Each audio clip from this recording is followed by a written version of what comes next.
Well, actually, my presentation today is applicable whether times are bad, like what we are experiencing now. It's a lot of disruption. Also, in times of peace or under the normal condition, some of the ideas that I'll be discussing with you will be equally applicable. So the big question I want to address is this: how can we humanize learning and teaching in the language classroom?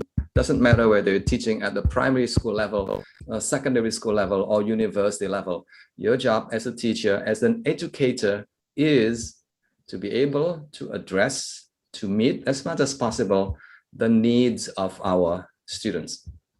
If we are able to meet the needs, I think we will be doing a great job, and your students will be most grateful to you. Now, what are some of the needs that we need to pay attention to? I think most of you will probably think about the academic needs of the students for the right reason. If the students come to you and they want to major in translation, for example, then your main purpose of teaching will be to teach your students so that they can learn as much as possible from you about how to do a good job in translating a text from Bahasa Indonesia maybe to Bahasa Inggris. Or if your students are majoring in literature or history or in technology, then that is the most important thing that you need to address, right? Okay, but when we talk about learning, when we talk about education in the classroom, meeting the academic needs of the students only is not enough.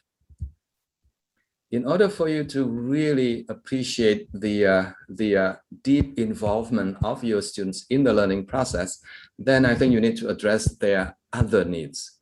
And these are the kind of needs that will help support your students in learning with you, in learning mathematics, for example, in learning how to use technology in business, in education, or in doing translation and many other studies. In other words, in addition to meeting or addressing the students' academic needs, you will also need to address the affective needs of the students, the feeling, the emotion, the cognitive need of the students, that you need to involve students in the thinking, in the exploration, in the interpretation of ideas that happens, that you offer in the classroom. In addition, you will also need to address other needs, kinesthetic needs. You'll be surprised that, some of you may be thinking that young children enjoy doing things in the classroom. But adults, older students, like, even us, we also enjoy doing things in the classroom. In other words, if you teach and ask your students to sit still for 1 whole hour, listening to you, no good. That's not very good. You need to involve them in, doing things. Maybe checking the internet, for example, searching for information on Google and many other things. The social need is also extremely important. I think we know that we people are social beings. We enjoy working together with other people. So in the classroom, we need to make sure that the students also have an opportunity to work with others, to get support from other students and the teachers, and along the way, or in this way, they will also learn a great deal from your lesson. And finally, of course, technological needs, because nowadays students, especially young students, are so used to using technology for learning. Yeah, without technology, they will be, they will feel, bored very quickly, because if you continue to use this, the whiteboard and PowerPoint slides, for example, then the students will feel left out in the learning process because they are so used to using technology in some way. So these are things that I will try to address in my presentation today. How we can meet the different needs of our students. And when we do, and when we are successful, I think we can say that we have addressed, we have been successful in making our lessons, making our teaching more humane. Perikemanusiaan begitu, more humane. Okay, so how can we humanize teaching and learning in the classroom? Very easy. What you need to do is to adopt or to make use of an approach to teaching which is known as a student-centered approach to learning and teaching. So today I'm going to share with you three main points about SCL, or student-centered learning. What is student-centered learning, and why is motivation important in student-centered learning? And finally, very practical tips, 6 ideas about how we can motivate our students in the classroom. So the whole thing about motivation is related to how we can humanize learning, how we can involve students in the learning process so that they are effectively engaged, they're cognitively engaged, kinesthetically engaged, socially engaged, and basically fully engaged in the learning process. Okay. Are we ready now to begin the journey with us? Yeah, Ibu Erlina, I'm going to ask you to tell me which of the 3 pictures that I'm going to show you is an example of a student-centered learning in the classroom. This one? This one? No. Or this one? No. So, okay, number 1, number 2, or number 3? Which one is a reflection of what a student-centered learning classroom looks like? Number 1, Right. Number 2. Number 2, I think number 3. Number 3, yes. Yes. I would agree with you. Absolutely, number 3 is a classroom situation where you can see that the teacher is not even standing in front of the class. Yeah. The teacher is somewhere in the middle of the classroom, and the students, are doing things in groups, at different tables, and they seem to be discussing things with the guidance from the teachers. I think you know that this is an example of what a student-centered learning can look like. But this one, no, only one person is talking, and the majority, or maybe all of the members of the audience is just doing the listening. But you don't know whether they are actually listening or not, because nowadays students are very good at pretending to be listening, but actually they are sleeping with their eyes open. I think that is a new skill that you have to learn. Sleeping with your eyes open. It's a very difficult skill, but very useful. Okay, very brief then. What is SCL? What is student-centered learning? I think you have heard about student-centered learning, yeah? So, but today we are going to explore the idea more fully so that we can sort of apply the idea to some extent, and hopefully in the future to a large extent, of how this particular approach to language teaching, or to teaching in general, can be adopted in your classroom. I like to use images, pictures, in order to get an idea across very easily. And this is a very, very easy and very simple definition of student-centered learning. Student-centered learning is less us. It's not about us spending 1 hour teaching, but it's about students. How we can help the students to learn more in the classroom. Seems like a very simple idea, but it may not be very easy to do in the classroom. But today I'm going to give you some ideas in terms of how you can try this in your classroom, if and only if you're willing to try. Student-centered learning. Some examples of student-centered learning include problem-based learning. So in a problem-based learning situation, the teacher actually provides the directions, the instruction, the guidelines, and maybe a small, lecture, if you like.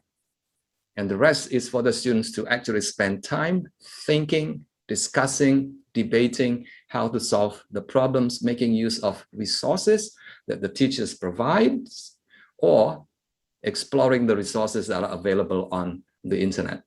And there are many other examples like inquiry-based learning or discovery-based learning. These are all examples of what student-centered learning approach is all about. The key thing for us to remember is this: as a teacher, we need to learn how to teach less. Susahnya bukan main. I think as a teacher, we have become used to talking nonstop. for 1 hour. And sometimes if you have a 3-hour lesson, you'll be talking for 3 hours. That is really bad. Bad for you, bad for your students, and bad for learning, and bad for teaching. Let me try to relate this to the idea that many of you are very familiar these days, the idea behind Merdeka Belajar. Merdeka Belajar is translated, Ibu Erlina is the expert on translation. How would you translate Merdeka Belajar, Ibu? Some people said that the Freedom Campus. The Freedom Campus. Yeah. Okay. Merdeka Belajar. Yes, yeah. But I think the spirit, semangat Merdeka Belajar itu adalah we want to give students a lot more opportunities to learn beyond the classroom, to learn not just from you, but also from other people, from other resources that are available out there. So that is the spirit, that is the semangat of Merdeka Belajar. And in some universities or in some schools in the world, they have already implemented this. Genius Hour. This is a very, very interesting idea. Genius Hour means that the students or your curriculum is designed in such a way that 20% of your curriculum is given to students to explore any topics that they are interested in. And then they start working on the topic with guidance from you and with guidance from other people in the community. So this idea is really, really very interesting. I brought this up because I think the idea behind Genius Hour is relevant in the context of the new policy by the Ministry of Education, Merdeka Belajar. Do you know why it's called Genius Hour? The reason is very simple. Every single student that you're teaching is a genius, if and only if you give them an opportunity to learn, to grow with guidance from you. And that is something that cannot happen in the classroom, in the traditional classroom. You need to go beyond what is usually done in the classroom. You should allow the students to explore a topic that they are very passionate about. 20%. Are we willing to let go of 20% of our curriculum time? I think that is something for us to think about. Yeah, but the idea is very clear. If you are really, really serious about implementing student-centered learning, then time and opportunities for learning will have to be given to more to your students. So instead of adding more contents, instead of adding more teaching hours, I think we should increase the amount of learning hours that the students can make use of in order to develop their own interests. So a rather formal definition is this. So SEL is an approach that places more importance on what students feel, think, and do. Diulang ya. It's an approach that places more importance on what students feel, not the teacher, students. Well, the teacher is important too, but the focus, the emphasis is on the students, what they feel, what they think, and what they do in the classroom. Feeling is a very simple thing. Yeah. Early on, I mentioned about affective needs. That is about feeling. Yeah. If your students are not happy in the classroom, if your students do not feel safe in the classroom, I don't think they will be able to learn a lot from your teaching or from your lessons. Yeah. And we should also understand the way the students think and what sort of things that the students would enjoy doing in the classroom. In terms of feeling, the most important, the number one feeling that you should be able to stimulate in your students is the feeling of curiosity. Because curiosity is the beginning of all kind of learning that can happen in the classroom. If the students are not curious, if the students do not feel the need to understand, to know the topic of your lesson, they won't learn very much. Another important feeling is happiness. They need to feel happy. They need to feel comfortable. They need to feel relaxed in your classroom. And research in the biological sciences actually shows that when the students are happy, their body, or when we are happy, our body produces happiness chemicals like dopamine and oxytocin. And the feeling of happiness is extremely important when learning is the target of our teaching. Thinking. Again, in the classroom, this is what you need to do. You need to engage students in doing a lot of thinking.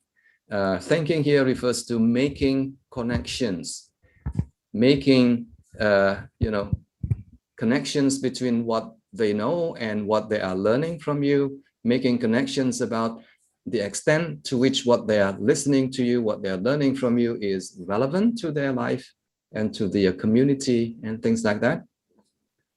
Thinking in terms of engaging your students in constructing, in building and reconstructing knowledge as they go along.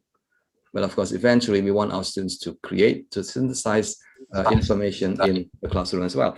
Now, in terms of doing the kinesthetic needs now, now these are the kind of things that you can include in your lesson. The students must be involved in discussing, debating, disagreeing, questioning, exemplifying, illustrating, and this sometimes involves writing and reading together, or in a joint collaborative activities with the other students in the classroom as well.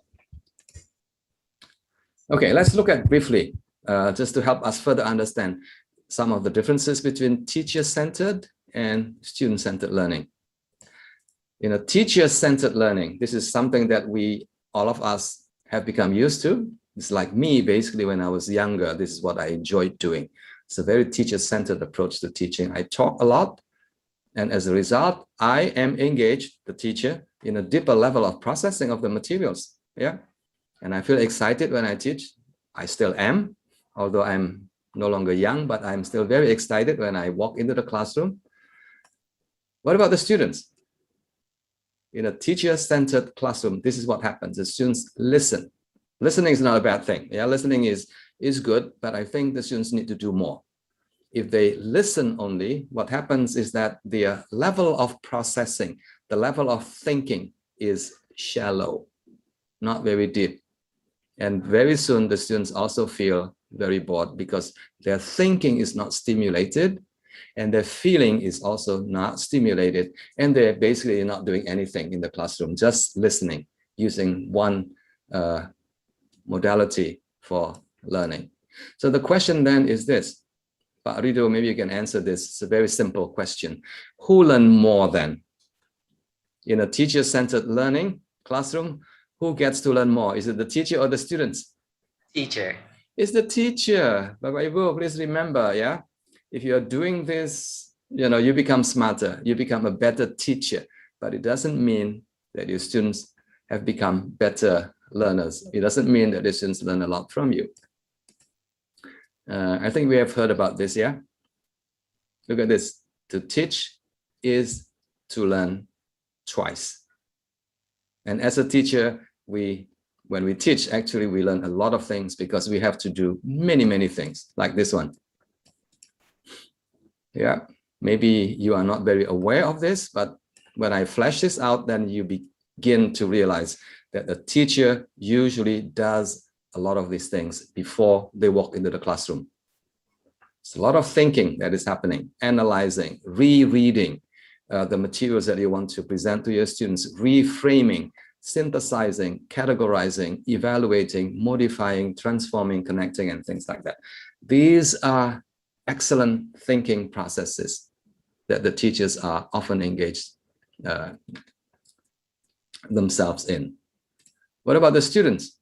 In a teacher-centered classroom, do the students do all these things? Yes, no? Well, the answer is to some extent, to a small extent, the students are doing this. Small. And small is not good. Because we want the students to do a lot of this when they are in the classroom and also when they are outside the classroom. Why are they not doing a lot of this? Because of this. They're too busy listening and taking notes. Taking notes is not a bad thing, but if that is what they do in the classroom, then The kind of learning that happens can be very, very small and can also be very, very superficial. In a student-centered learning, we want to give students a lot more opportunities for the deeper kind of learning. And we can only do this when we engage the students actively in the classroom. Yeah, like 50% of the time that you do in the classroom will have to be devoted to this active engagement, with your students, before, during, and after. Now, this is it is very interesting, but this may be something that you probably haven't done before. Maybe you have done it to some extent, but not fully, not to a full extent. Yeah, before, during, and after. Before means before you actually teach in the classroom, you have started engaging your students in a discussion. Now, this is the idea behind flipped classroom. I think you have heard about flipped classroom. That's the whole idea. Yeah, you present, you provide the materials, you ask the students to think about the materials before they come to class. And then the during is when you engage your students further in deepening, in extending their understanding of their topic. And that is not the end. You need to do a follow-up discussion, a follow-up opportunities for the students to further consolidate. Again, this is something that we have not tried before, but I've been trying to do this, more to a large extent these days, because I know that learning in the classroom is very limited. And because of that, I really feel that I must engage the students before they come to class and during the lesson in the classroom, and also after. Dasarnya adalah the philosophy behind this, or the theoretical basis behind what I am saying here is this. Yeah, I'm going to read this to you very slowly. Education, or maybe learning, should be perceived as a continuing reconstruction of experience. So the key thing is continuing, and the other important word is reconstruction. Now, experience here means learning. Yeah. So learning should not just be a one-off thing. You come to class, you teach, done. That is just one small part of teaching and learning. Now, if you believe in this quotation, then what you need to do is to engage the students before, during, and after. Education should be perceived as a continuing reconstruction, deconstruction, reconstruction of what they learn from you in the classroom. You may be wondering, who said this actually? Who said this? Just now I did. I said this, but I quoted this from somebody. And that person is a big person in education. And the name of that person is this, John Dewey. Yeah. And he's been saying this, or he said this like some 40 or 50 years ago. But the question again is, have we been doing this? We haven't. We haven't done our best in engaging our students in this continuous process of learning, relearning, unlearning, and doing more learning. The continuous process of constructing and reconstructing experience. Okay. So that is what SCL is all about, yeah? Giving more opportunities for your students to learn more in the classroom. And the best way is to focus more on what they need to do in the classroom, how we can engage them before, during, and after the lesson is over. The teacher's role, yes, as a teacher and also as a facilitator. I think that's very important, yeah? Do not think that you can teach a lot of things in the classroom to your students. No, there's so much information out there beyond the classroom, beyond you, and beyond the university. And in order for you to address the needs of the students fully, I think you will need to allow them to learn on their own, independently, and also with a lot of guidance from you before, during, and after. So that is the first part of my presentation. So how is that related to motivation? I think the answer is very clear. Motivation is about again, in a nutshell, is about the desire, the will, and also the thrill. The thrill means the feeling of excitement. So motivation alone is not enough. The desire to learn will have to be accompanied by the excitement. That's why early on I mentioned about curiosity, because feeling thrill about learning is very much related to the students feeling curious. And curiosity is the kind of things that will allow the students to engage in a knowledge-seeking behavior. And that is what you want to be able to do in the classroom. Yeah, an opportunity for the students to feel that, hey, this is something that I want to learn. And Ibu Erlina is somebody that I can learn from. I think that feeling of curiosity is extremely important. Why is that important? The answer is obvious. If the students have no will, no motivation, no desire, and no feeling of excitement, only a small amount of learning can happen. Not much. They will learn something from you, but the amount of learning is probably about 20%. Hopefully in any particular lesson that you do, I think you expect the students to learn maybe 70, 80%, not 100%. That's not possible. But 10 to 20%, too small, too little. And because of that, you need to engage your students fully, making sure that they are interested, they are motivated, and they are excited to learn with you. So the relationship between motivation and SEL is very, very obvious. SEL works best, student-centered learning works best when students are feeling motivated and excited about learning. Back to you, my question again to you, teachers in the audience. If you can just write in the chat box very briefly, how many of your students are usually feeling motivated in your lesson? Bu Erlina, I think for you, the answer is 100%, yeah? Inshallah. Hopefully. Hopefully, Yes. sir. Yes, I have asked these questions to many teachers. And the smart teachers will say, it depends. It depends on what? It depends on many factors, yes. But generally speaking, the level of motivation of our students in a language classroom or in a math classrooms or in a biology classroom is not very high. I mean, they are interested, they are motivated, but they're not feeling very excited about learning. When it comes to English language learning, especially in the high school context, I think you are lucky if 15 or 20% of your students are interested. The rest are not motivated. I think that's a reality. That's a reality. So what can we do then? Blame the students for not being interested or motivated, or blame the teacher? Which one? I think I need to ask Bu Erlina. If your students are not interested or motivated, would you blame the students or would you blame yourself? Or both? Yeah, I'm going to blame both of us. You're going to blame both. Yes. Okay, I have an answer for that. Yeah, and my answer is based on years and years of observations and years of research on motivation. So how can we help our students? Most of them are not motivated on the left-hand side to, becoming more interested and more motivated. So from I can't, I won't to I can do it and I will do it. How? This is the answer.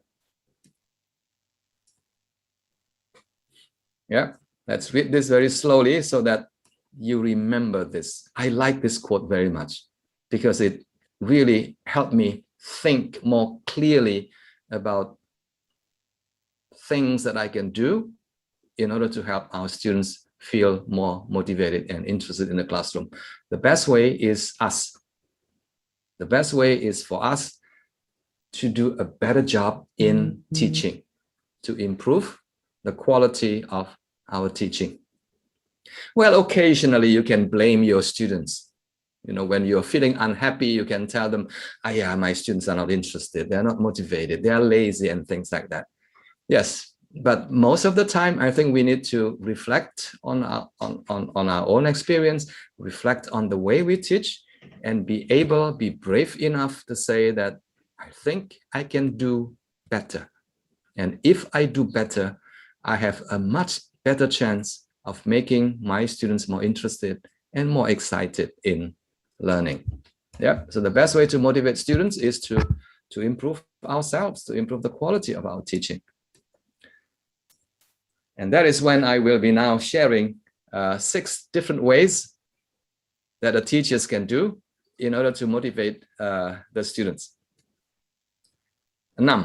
There are 6 things that I want to share with you. Yeah? I'm going to go through this fairly quickly so that afterwards you can ask questions. 6. And all the 6 ideas, you know, the 6 ideas all begin with T. Ya, huruf T adalah kata yang dipakai di sini. Ini. There are 6 T's. Now here are some examples of the T's I'm going to share with you. There you go. Teaching method. Text is teaching materials. Tasks adalah activities. Things that you ask your students to do. And then number 5 is, T5 is the test, the assessment. And finally, T6 is technology. What is T number 1? Pak Rido, what is T number 1? Teaching. Teacher. Teacher. Yes. T number 1 is teacher. I put that right in the middle, and the color is very strong there. It's red. This is because the teacher continues to be the most important person when it comes to motivation. When your students are motivated, it's because of you. When the students are not motivated, it's also because of you. So everything about the teacher is going to have an important effect on your students' level of motivation. So the question then is, what makes a good teacher?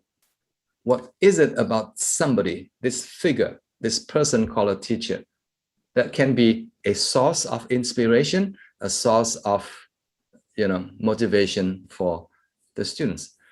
And this is a topic that has received a lot of research attention. Hundreds, even thousands of research studies that have looked at what is it about the quality of a teacher that, students believe very important in helping them to appreciate and to feel motivated about the teaching or learning. Many, many things. Here are some examples. Relationship with the students. How well do you know your students? Do your students or can your students come to you for extra help, not just in the classroom, but maybe after the lesson is over? Can they write to you for further guidance and things like that? How well do you know about your students' problems, academic problems, personal problems, social problems, and things like that? Relationship is extremely important. Yeah. In fact, if I were to ask you, can you mention one teacher that you have had in your life who you still remember? Jawabannya adalah maybe 1 or 2 teachers that you know very well, with whom you have had a very good relationship. Yeah. Number 2, knowledge is important too. Teachers who are knowledgeable about the topic that they're teaching, about the lesson that they're teaching, usually is seen as somebody who is a source of motivation and inspiration from the students. Delivery, how you deliver, how you teach the lesson is also extremely important. Here is a small survey that I did, and this is what it looks like. Knowledge. Knowledge has to do with credibility. If you have a lot of knowledge in the subject area, I think you will be seen as somebody who is credible, who is believable. If you speak for 1 hour and the students feel that, I think my teacher knows very little about the topic. I think I can get a lot more information from Google, for example. Yeah, if that happens, the students lose interest in your lesson. Delivery is how you teach. Yeah. And the next one is rapport. Rapport is relationship. Now, these are 3 of the most important things that you need to be aware of. Another important thing to remember is this.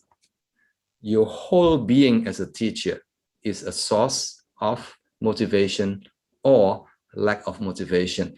The way you look, the way you dress, the way you walk in the classroom, the way you speak, the way you do things in the classroom. All of these things can have a very, very important implication on your students' motivation. Okay, that's T number one. Yeah, the teacher. Remember, the teacher is extremely important when it comes to motivation. Whether you are a good listener, for example, in the classroom, is also very important. Whether you are a likable person is also a very important consideration from the student's perspective. So T number two is teaching method or delivery. And there are many, many different ways of teaching. Yeah, the key thing I want you to remember is this. You should not be doing the same thing again and again every day, every Monday morning. You need to change, you need to vary, you need to try out different ways of teaching. Sometimes lecturing, sometimes a seminar style of teaching, sometimes using a flipped classroom, sometimes getting the students to debate, contents of your lessons and so on and so forth. So, but more important to remember for us is this. You need to do, or we need to try to learn how to do a less teacher-fronted lesson. Teacher-fronted is, teacher-centered approach. Make it more student-oriented and also add variety. Not too many, but at least 4 or 5 different ways of teaching so that your lesson, your teaching is not so predictable. When things are predictable, the students lose interest. So bring something, an element of surprise, something new in your teaching. Now, in terms of the structure, strukturnya, you have to make it as simple as possible. Number one, very, very important for you to state very clearly at the beginning of your lesson. Students, this is the main goal, the main objective of my lesson today. Like in my presentation today, this is what I want you to remember, basically. To motivate students, you have to improve our teaching. Yeah, and use a more student-centered approach to teaching. The structure will have to be very simple. Now, this is the structure of my presentation. I hope you still remember. Yeah, I defined SEL very briefly, and then I also defined motivation very briefly, and now I'm discussing the 6 T's of motivation. Nowadays, it's very difficult for us to lecture for half an hour or for 1 whole hour nonstop. Students these days, in fact, students in the past as well, they enjoyed bite-sized learning. Yeah, break up your lesson into chunks, into a 10-minute chunks, and then you stop and get a discussion going. Another 10 minutes or another 15 minutes. Do not go nonstop for the whole hour. And that's the idea behind micro learning. Break it up into digestible, bite-sized pieces of information to your students. So that's number 2. So number 2 is about teaching. Number 1 is about the teacher. Number 2 is about teaching methodology. The key words to remember is you need to explore different ways of teaching. The next one is the text. Bapak Ibu, please remember your teaching materials are extremely important in motivating your students or in perhaps demotivating your students. I was reminded of this quote, very simple quote that I remembered until now. In the absence of interesting texts, very little is possible. In other words, not much learning is possible. Not much, only a small amount of learning can happen if the text is not interesting. The text here means the whole set of teaching materials that you are using. Your lecture notes, PowerPoint slides, video materials, online resources, anything that you have planned for your lesson is, I would call, teaching materials. Now, I think you know this very well, but very often you forgot that your materials will have to meet this criteria. The materials have to be interesting and compelling.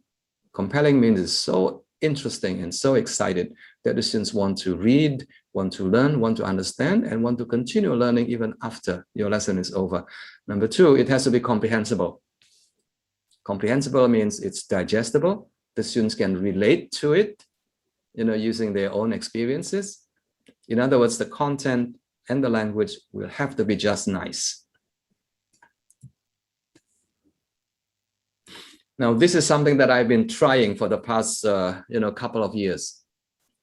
I teach applied linguistics courses in Singapore, and the materials usually are not very exciting. I mean, it's very academic, from journal articles, book chapters, or even a whole book.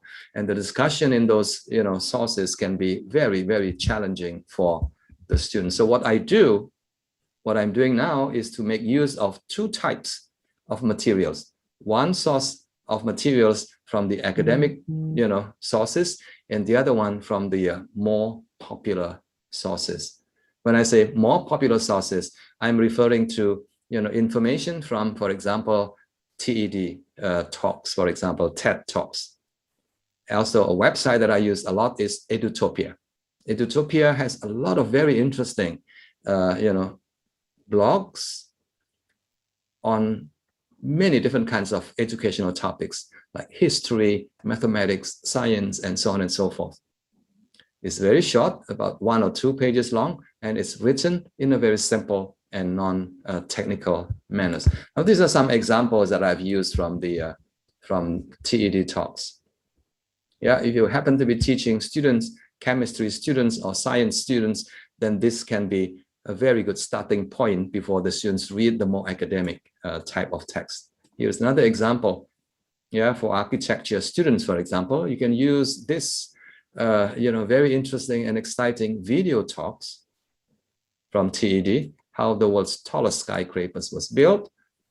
This one is about how, for business students, this should be very interesting before they look at a topic which is more academic in nature about business. Here is another one. This one is my favorite. Grit, the power of passion and perseverance. Very, very accessible and very interesting. And the last one is the power of believing that you can improve. Another favorite of mine. So the key thing here is, again, eventually we want the students to be reading, academic text, especially in my case. But before the students do that, we need to get them excited.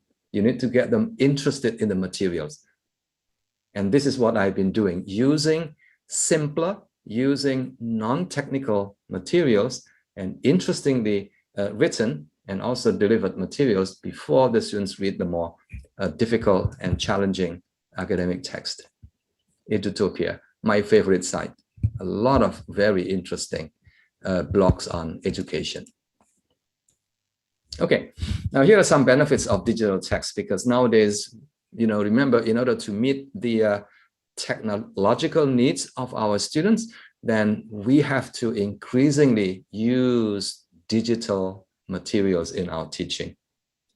Well, occasionally we may still want to use, printout or handouts, written materials, but increasingly, I think we need to use digital materials. Reason, number one, is shareable. Very easy for you to share with your students, and very easy for your students to then share with each other and discuss the text also online. It's more interactive.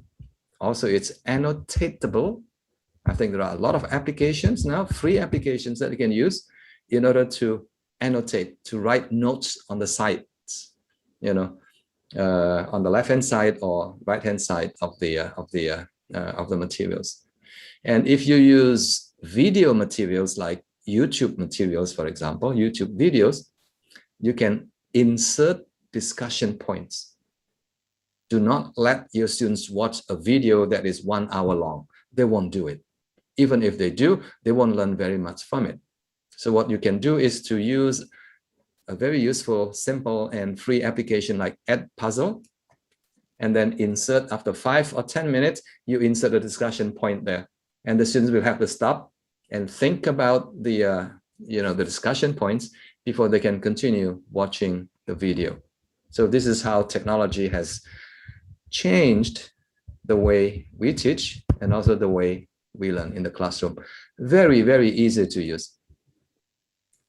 Okay, so far we have looked at the first three T's, yeah, the teacher, very important, the teaching method, and also the teaching materials. Which one of these do you still need to work on? Number one, number two, or number three? Or all of them? Please say all of them. All of them. Yes, remember, it's a learning process for many of us in the audience, including me. I need to continue to learn how I can further improve on the quality, my own quality as a teacher, and the way I teach, and also the teaching materials that I am using in my teaching. Remember, all these T's, T1, T2, T3, all related to how we can improve the quality of our teaching. Yeah, let me continue then. The task.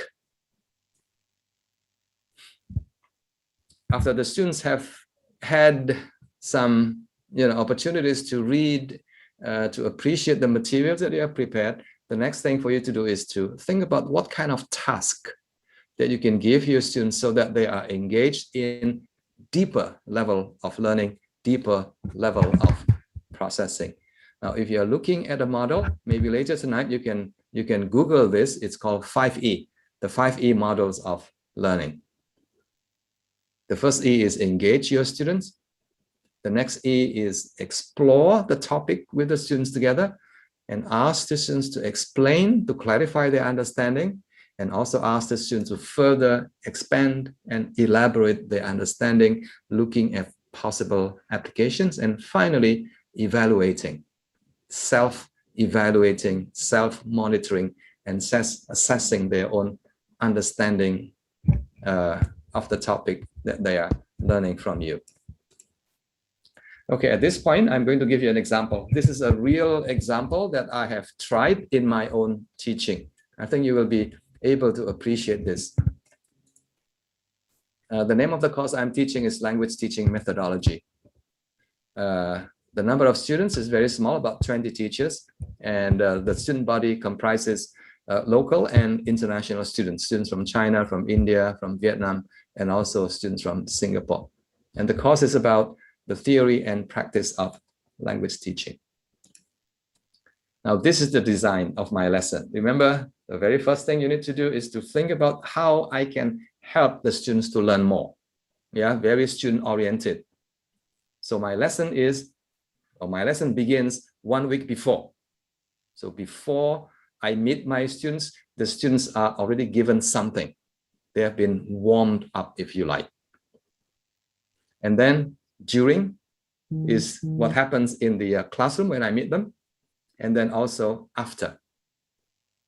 After the lesson is over, what else can I do to help the students to continue learning? Remember, learning is a continuous reconstruction of experience. And that is exactly what I'm doing here with my students. And the goal of my lesson on that particular topic, and the topic is teaching vocabulary. And the goal, after 3 sessions with my students, they should come up with a set of vocabulary learning principles. And these ideas will be published in a book. I mean, it's a small book. It's a small e-book, electronic book. So nowadays, everything is electronic and digital. Yeah. Yes. Okay, let me explain to you then. Let me explain to you. The before is very simple. What I did was I sent them, my students, some materials for them to appreciate, to look at, to read, and also to discuss using maybe a blog from Edutopia. And the online tool that I use is Icllle. You will fall in love with Icllle almost immediately. It's a very simple application. It's a digital cabinet. It's an interactive cabinet, online cabinet. We can put information in there, and you can ask the students to, to share their thoughts and opinions about, the reading materials that they have prepared for them. And then the during is this short lecture, lots of discussions.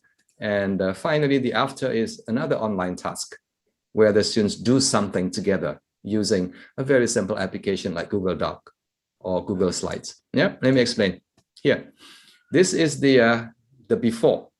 I use this application on the left-hand side. Later, you can give it a try. It's very, very easy to use. So I uploaded information and I asked my students to discuss this. So this is like before, 1 week before, they already learned something about vocabulary. This is the interface, penampilan dari Icllle. The students can write text, they can insert images, they can also add YouTube videos. So nowadays we have to go multimodal, yeah? Text only is not good. You have to include possibility of using images, videos, audios, and things like that. Okay, and this is what the students did 1 week before the lesson. They're already discussing, they're already learning something even before they come to class. But at this point, my expectation is that they learn something, and what they learn is quite shallow, quite superficial. Now in class, this is what I did. In class, I give them, I sort of, summarize again the important points of how we can teach vocabulary more effectively. A very short lecture, about 15 minutes or 20 minutes, and that's all I need. Not too long. And then this is what the students do. So in the classroom, the students spend a lot of time doing this. They explore, they explain, they elaborate, and they evaluate. Ask questions, they exchange ideas, they disagree with each other, and they're doing all the thinking that is important for them to learn a lot about vocabulary teaching. Now in class, this is what I ask them to do. Students to contribute 1 or 2 principles for teaching vocabulary in Google Doc. Google Doc is very important because students can work together. They can interact. They can make changes to the ideas contributed by other students as well. Since I have 20 students, what I ended up with was about 30 or 40 principles for teaching vocabulary. And I wasn't very happy with 30 principles, too many. So this is what I asked them to do. Yeah, after I've seen 20 or 30 principles, I told them, nope, that's too many principles. Now the next step is for you to discuss and to debate. Decide which principles can stay and which principles must go. Wow, there's a lot of interesting discussion there. Now this is how learning actually can happen in the classroom. And eventually I ended up with just 10 principles. Very, very nice number, 10 principles. My job again is as a mediator. Yeah, I jump in whenever there's a lot of disagreement, and whenever there is, whenever there is a need for me to clarify their understanding or misunderstanding. So after the lesson, basically I have 10 or 12 sets. Is it done? No, it's not done yet. So what I did next is I asked 5 students to become editors. So they have to write the principles and they have to provide explanations about those principles. 1 or 2 paragraphs for each principle. So I ended up eventually with a complete set of, with an essay actually, written jointly by the students, with introduction, with conclusion, and with 10 principles. And this is what it looks like. The final product is this. This is an ebook. I have the application. It's not free, but it's not expensive either. So I helped put all the ideas, the text that the students produce in this ebook format, looking very interesting and looking very exciting. And the students feel very, very happy when they see their product displayed like this. Is that the end? No, it's not the end. The end is this. The students have to publish the final product for the whole world to see. So I make it available on my Facebook page and also on my website, Willie's ELT Corner. And that's the end of the lesson. And I'm sure the students learn a lot more. Of course, we have to work harder because our lesson, which we usually teach for 1 or 2 hours, now become before. That's another 1 hour, during, and also after. Let me do a debrief very quickly about what I just did, what I showed you as an example of the kind of things that can happen in your classroom. Very quick debrief, yeah? I want to show you some theories, some big theories that you have heard before. And please tell me whether the theories here that you see on the page, on the screen, are to a large extent applied or implemented in the lesson that I just did for you. I'm sure you have heard about this term, constructivism. Is there evidence of constructivist learning in my lesson that I shared with you just now? The answer is yes. Yeah.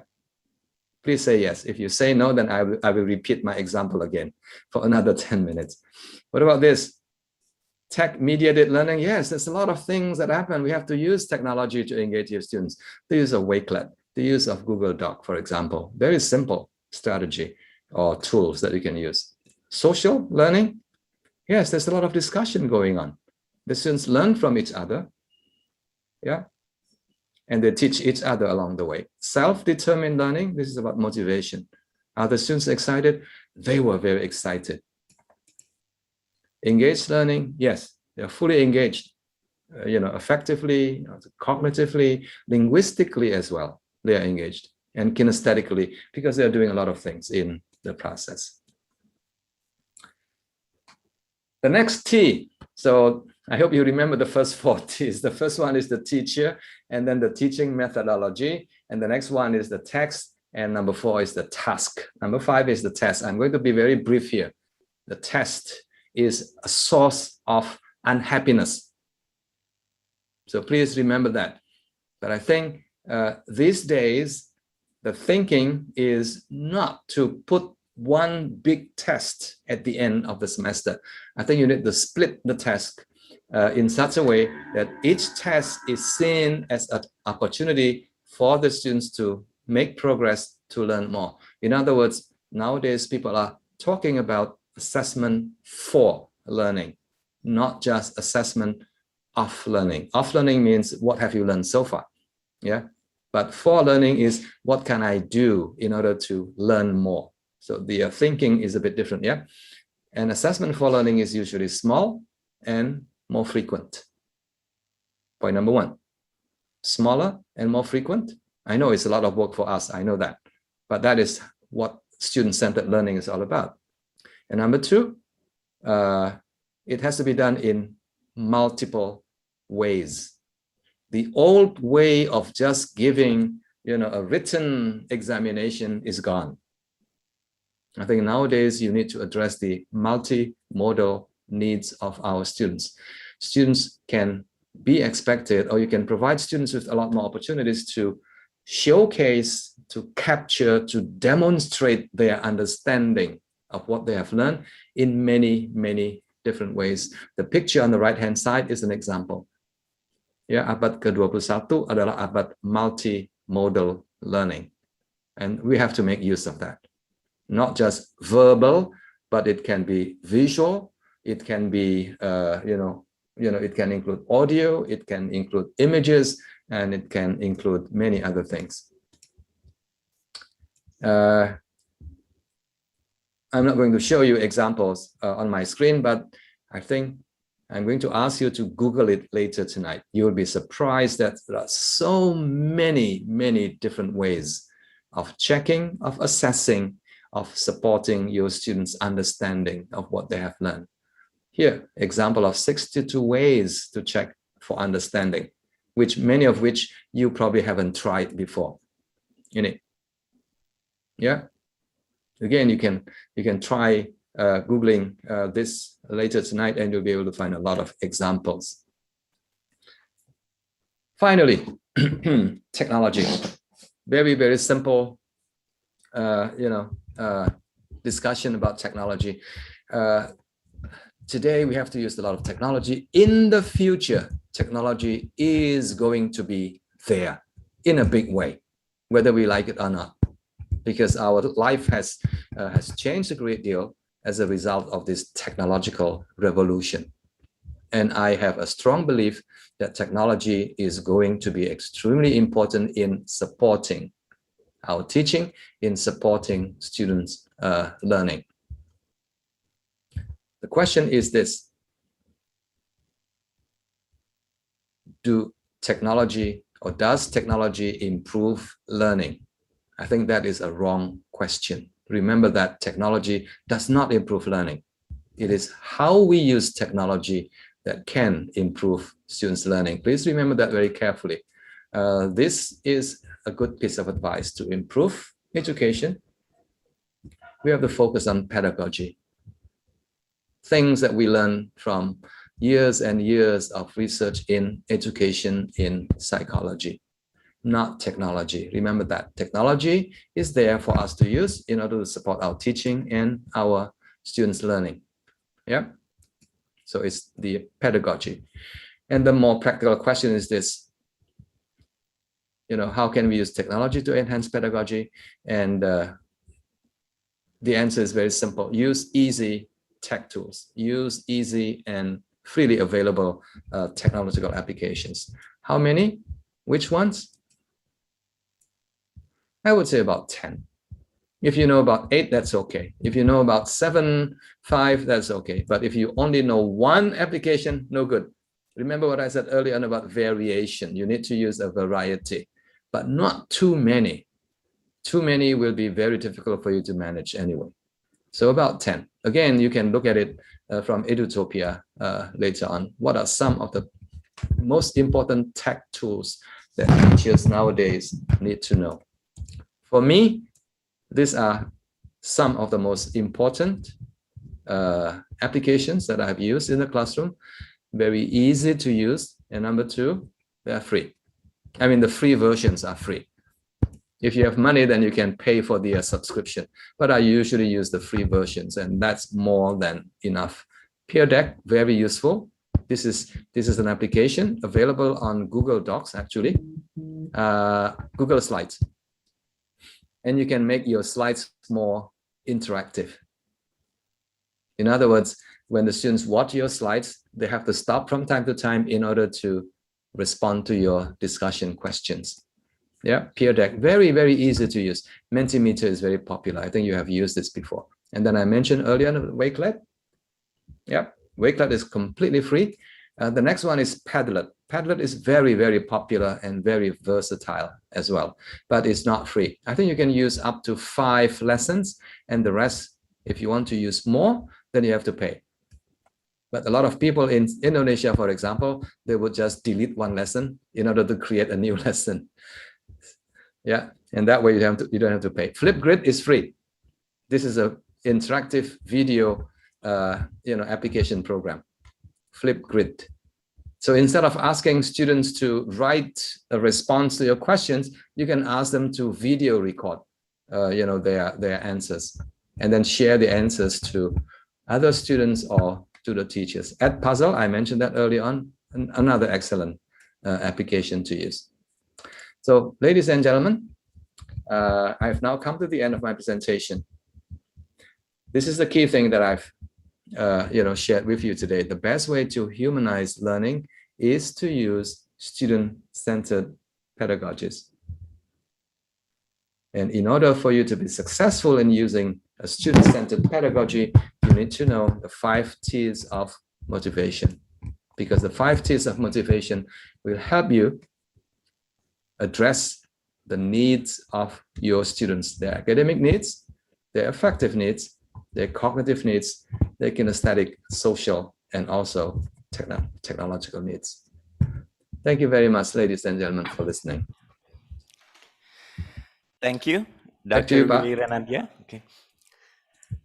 Because we teach human, yeah, Pak. Yes. Okay, so we have to humanize learning. Absolutely. Okay. Yeah, ladies and gentlemen, we proceed to Q&A session. Now we see first from Ibu Erlina Zulkifli Mahmud. It's about, it's regarding to Merdeka Belajar. Yes. Dr. Willy. Yes, Bu Erlina, please go ahead and just ask the question directly. Yeah. Turn on the microphone. Yeah. I think we can see the chat box, Dr. Willie. The existence of outside student is about the existence of out students. Make Okay. some home student feel awkward and it's difficult to engage them together in a classroom Okay. setting. Then how we deal with it with this in applying SCL in a classroom setting? Yes, I think the number one thing we need to do is, are we willing to change our mindset? That is a starting point.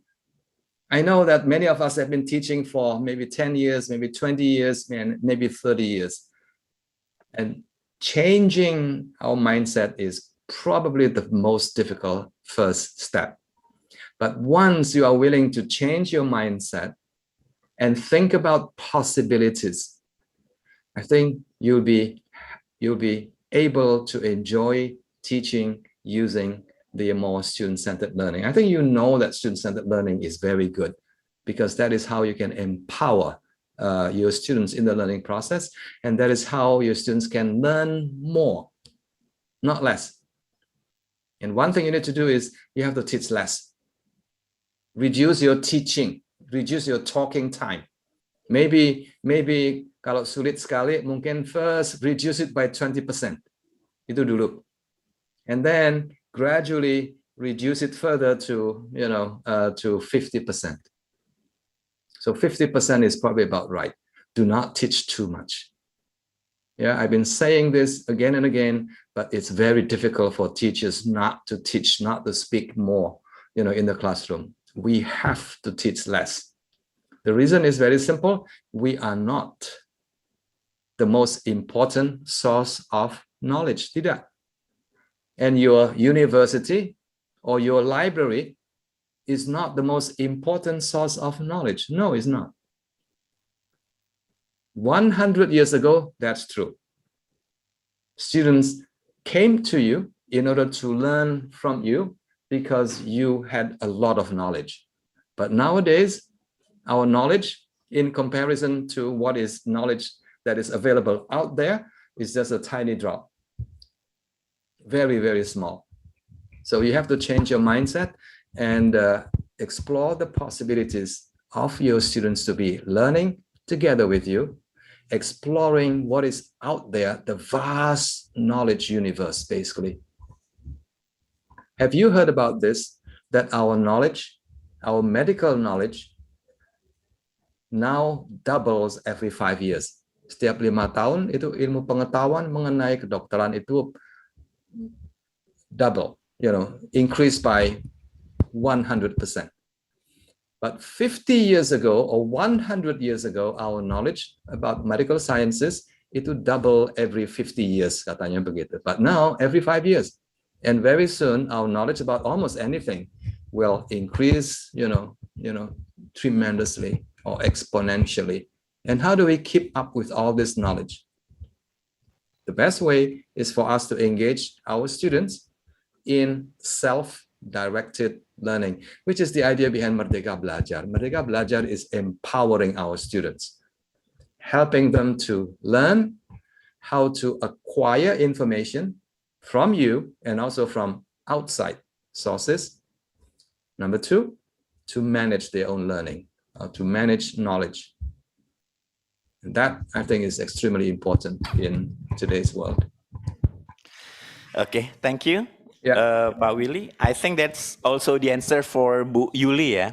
And ladies and gentlemen, because I believe this is very rare opportunity for us, then I will let audience to directly address your question. Please, yes, raise go your ahead. hand. Yes. Yeah, before this, I noted that Mr. Akhyarido raised hand. You are very pleased, Mr. Rido. Thank you, Pak Sam. Dr. Willie, it was very impressive presentation. Actually, I have a lot of questions in my mind while waiting for other participants also to raise their hands. Actually, what is the most challenging scenario of learning today in our setting is that, our learners are not matured learners, number one. So it's difficult to be an autonomous learners, for example. Yes. Number 2, our classrooms are big. So our online course was attended by like hundreds of students, for example.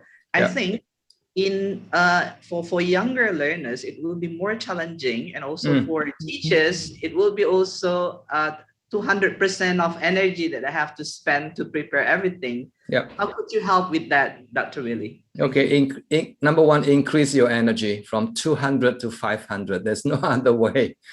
I mean, yes, teachers, I know that teachers are not the most well-paid profession, but the feeling of fulfillment when you know that your students learn a lot from you, that's your reward, basically.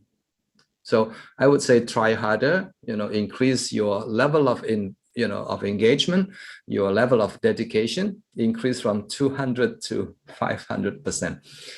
Number two, yes, I agree with you. Students are not ready to learn things on their own. I agree fully. Now, when I said independent learning, that is the goal. Itu tujuannya. Caranya, I think we know how to do it. I think we need to develop this, ability gradually over time. Maybe it's going to take 1 year, maybe 2 years, or maybe 3 years, or maybe forever for some students. But the important thing is, this is something that they have to learn. This is something that you need to, provide guidance. It doesn't matter whether you teach literature or Bahasa, English, or any other subject matter. What you need to do today, these days, in the 21st century, is this ability for the students to identify, choose information, evaluate information, learn how to acquire this, useful information, and then manage this knowledge in a way that is possible. Remember, the amount of knowledge is just incredible. If you don't teach them how to manage the knowledge that they have learned, this knowledge will just disappear or go away. This is a challenge for all of us, but it's not just for you or for me, but for everyone. We just need to start somewhere. And the starting point is always our classroom. I know this is not a great example, but you can always learn from the experience, of other countries in the world. And one country that you want to learn more about education is Finlandia. And there are many other smaller countries in Europe. Finlandia is one of the most progressive countries when it comes to education. Ada sebuah buku yang I will recommend to you. And the title, I think it was published last year or maybe earlier this year. Judulnya adalah In Teachers We Trust. Oh, luar biasa sekali.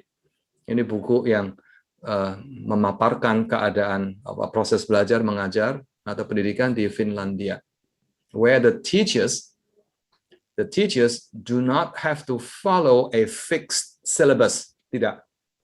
The teachers have the flexibility.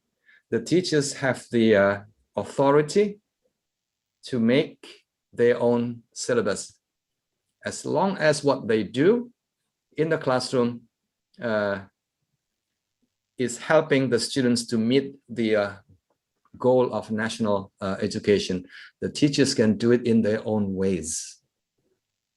Tentunya guru-gurunya adalah those teachers who are well-trained, who are highly trained. To become a teacher in Finland, you need to spend 5 years. You need to have your master's degree in order for you to be able to teach in school. A teacher is as important, or maybe more important, than a doctor, than a medical doctor in Finlandia. Jadi profesi guru itu demikian dihargai oleh masyarakat, dan untuk menjadi guru itu susahnya bukan main. It's more difficult than applying for admission into a medical school. I mean, that's the future for us. I mean, at the moment, I think we have a lot of problems with teacher recruitment and also teacher professional development. But Finlandia actually has solved that problem. And in Finland, every single student is treated as a unique member of the classroom. So each student has the attention of the teachers, so that the teachers can address the needs of the individual students, the cognitive needs, the affective needs, the psychological needs, and things like that. But that's eventually where we are going, empowering the teachers and empowering the students in the learning process. I don't think we can continue to be dictated by a fixed set of syllabus. Yes, Pak Rido, thank you very much. Yes, our students are not mature. I agree. That's why we need teachers who are very mature and wise. So that's the way to go. Thank you, Dr. Willie, for your answer. And ladies and gentlemen, because we don't have that much time and we have limited time, I'm so sorry I have to end this session. Again, I will. Yes. Oh, one more. Okay, one more. Yeah, Mr. Rido. Okay, please, Mr. Rido. Okay. No, from Ibu Delhi, Sabudu. Oh, okay. Yeah, question. Okay, well, thank you for the opportunity. Good morning, Pak Willy. Morning, Ibu. Yeah, I'm Dewi Sabudu from Universitas Negeri Manado. Ah, from Manado, yes. Is it Unstrat? No. Universitas Negeri Manado, some months ago, I am Mrs. Daisy Batunan, friends. Oh, okay, yes, I know Daisy, yeah. Okay, well, my question is, how do we teach our students able to adapt to multimodal learning while, as we know that Indonesia is an archipelago country with a different background of learning experiences.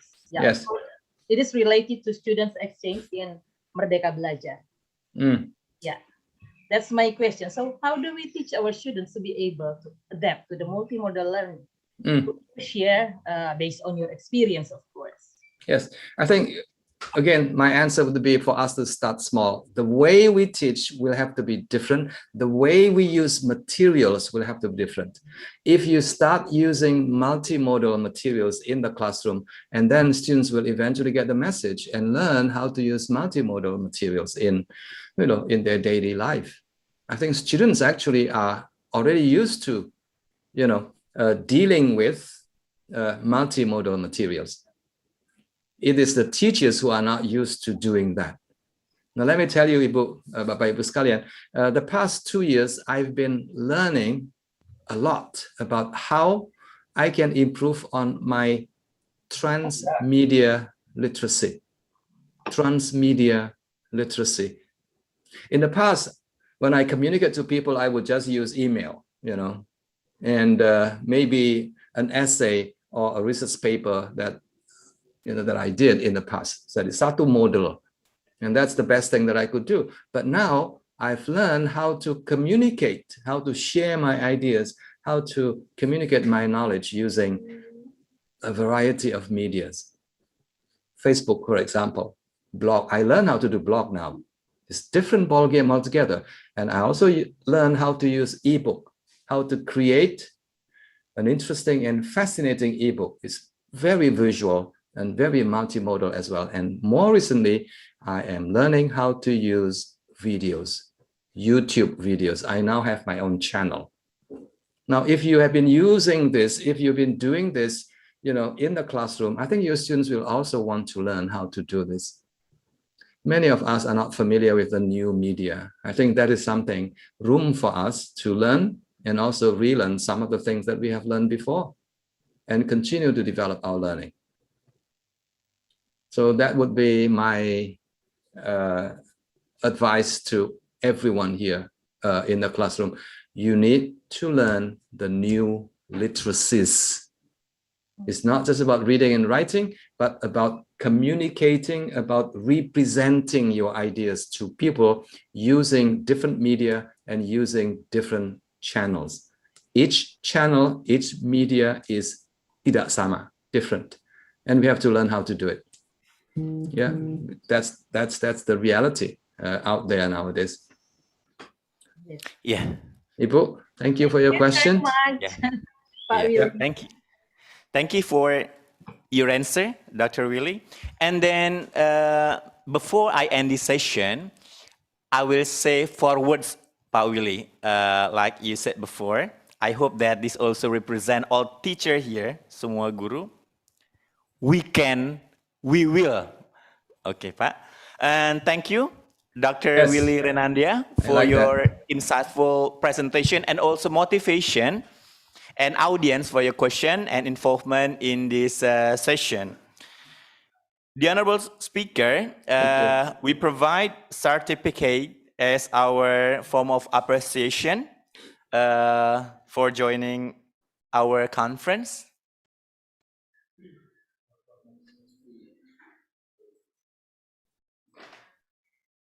Yeah, thank you very much. And I end the session. Wassalamualaikum warahmatullahi wabarakatuh. Good morning. Thank you very much. And back to our host, Peter Muhammad, MA. Yes, the panitia.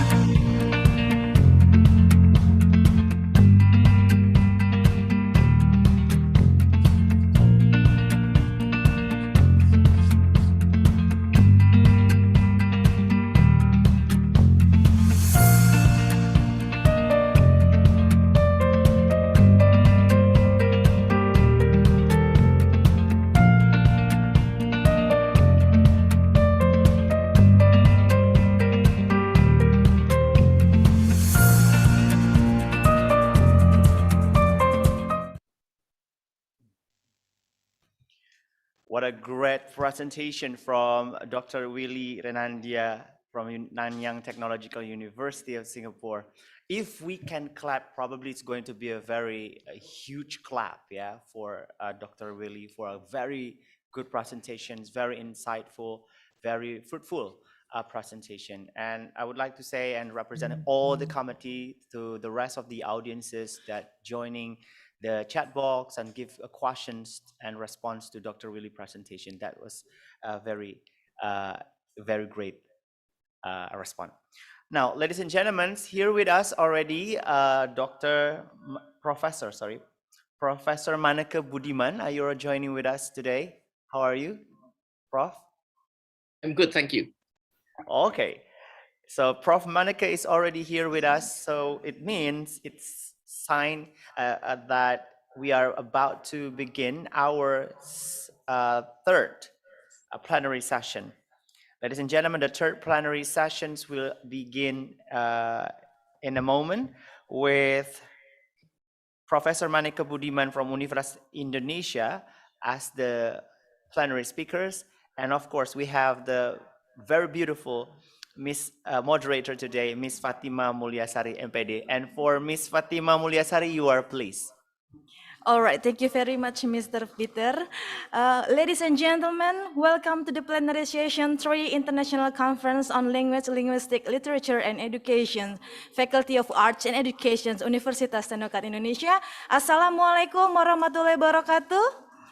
Waalaikumsalam warahmatullahi wabarakatuh. All right, good morning, everybody. It's very nice to address you virtually. Yeah.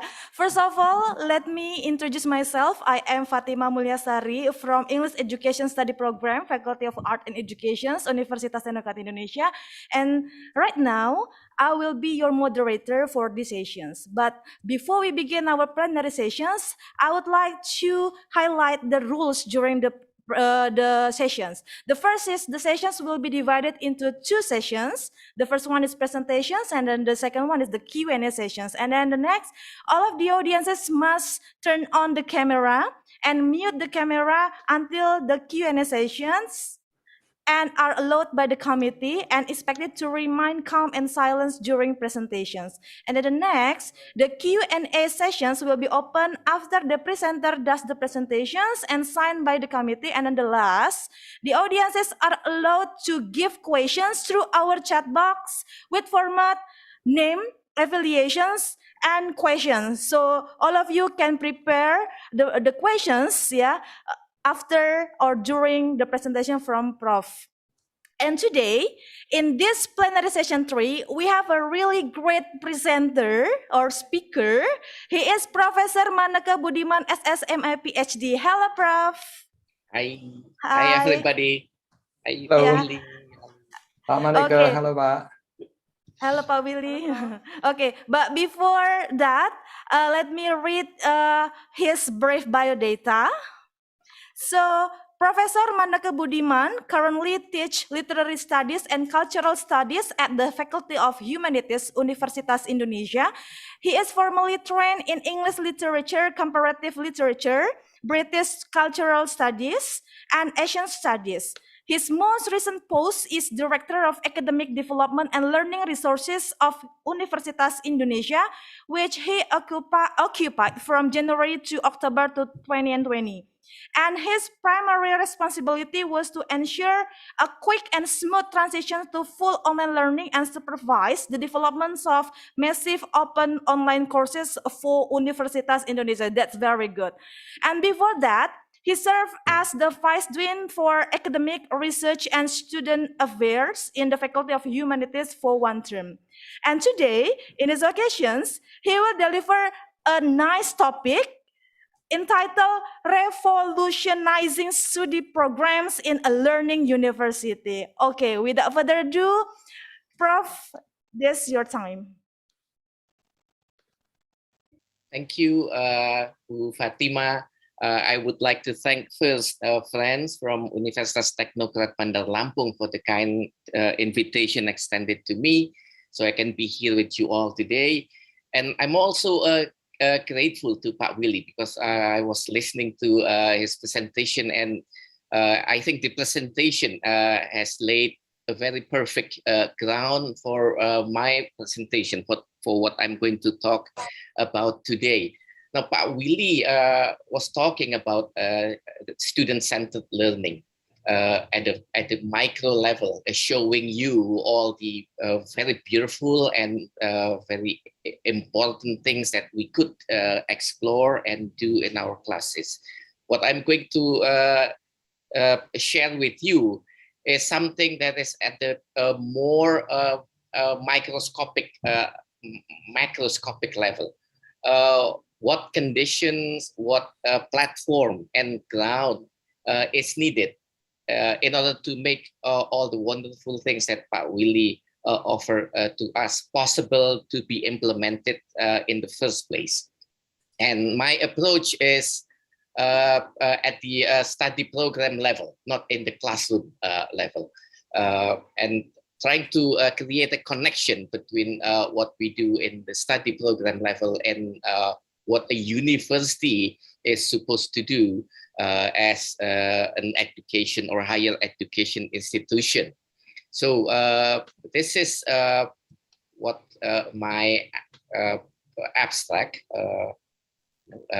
more or less, just to give you a broad picture of where I'm heading to from here. Okay, so looking at study programs as the main catalyst of change rather than the university as a whole. And in order to be able to, for the study programs to function in such a way to carry out its transformative purpose, then the university itself needs to be a learning university in which university autonomy, academic freedom are decentered and redistributed, not only at the center of the university, but also to study programs in different faculties. So that is basically the idea that I would like to discuss with you. So what is a learning university? As you may notice, I put quote unquote for learning, the word learning in learning university. So this is the definition I would like to offer you. So a learning university is a university that has the ability and also develops a capacity to adapt to change while at the same time initiating change itself. So it's not only responding to what happens outside the university, but also creating a condition for something to happen outside the university. That is roughly the definition of a learning university. It keeps on moving rather than fixes itself in one point and then try to keep that point permanently. Now, having said that, we also need to recognize the problem faced by universities in general everywhere, because university is a huge bureaucracy. The bigger the university is, the more complex the bureaucracy it has. And because of that, then the university as a whole tends to be slow in responding to change that happens outside the university. A lot of things need to be done before the actual response can be visible, can be implemented. So instead of revolving, the university is actually evolving. Okay, taking a long period of time in order to be able to change itself and to keep up with the dynamics outside the university. And this is the starting point for me to begin to argue that the study program will become a very important point in the university if change needs to be started or initiated. Okay. So there are things, in spite of all the changes, in spite of all the radical development outside, in terms of technology, in terms of knowledge, in terms of almost every aspect of life, there are things that just don't change in the university. Okay. And so while there is this increasing awareness in the university for the need to respond and to adapt to a change that becomes faster and faster nowadays, the primary mission of the university remains almost unchanged, which is to create knowledge and to disseminate knowledge so that change may in turn be initiated. Okay. So it's the university still perceive itself as the initiator of change because the university constantly create or produce and develop knowledge. And based on knowledge, change can be initiated, can be can begin to be explored. Yeah. Langsung netralin, berhenti. And the situation now is much more complex because a new task is assigned to the university nowadays. Okay. So it's not just this noble goal to create knowledge and to disseminate knowledge. But now the university also has a more practical challenge, that is to prepare graduates to be able to perform certain work or certain skills, either independently or in an organization with a group of people. Okay.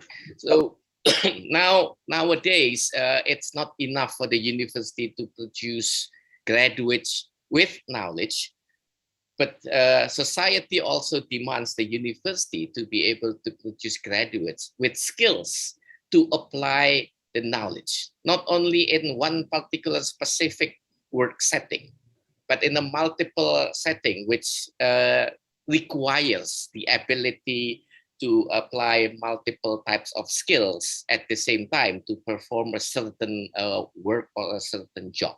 Okay.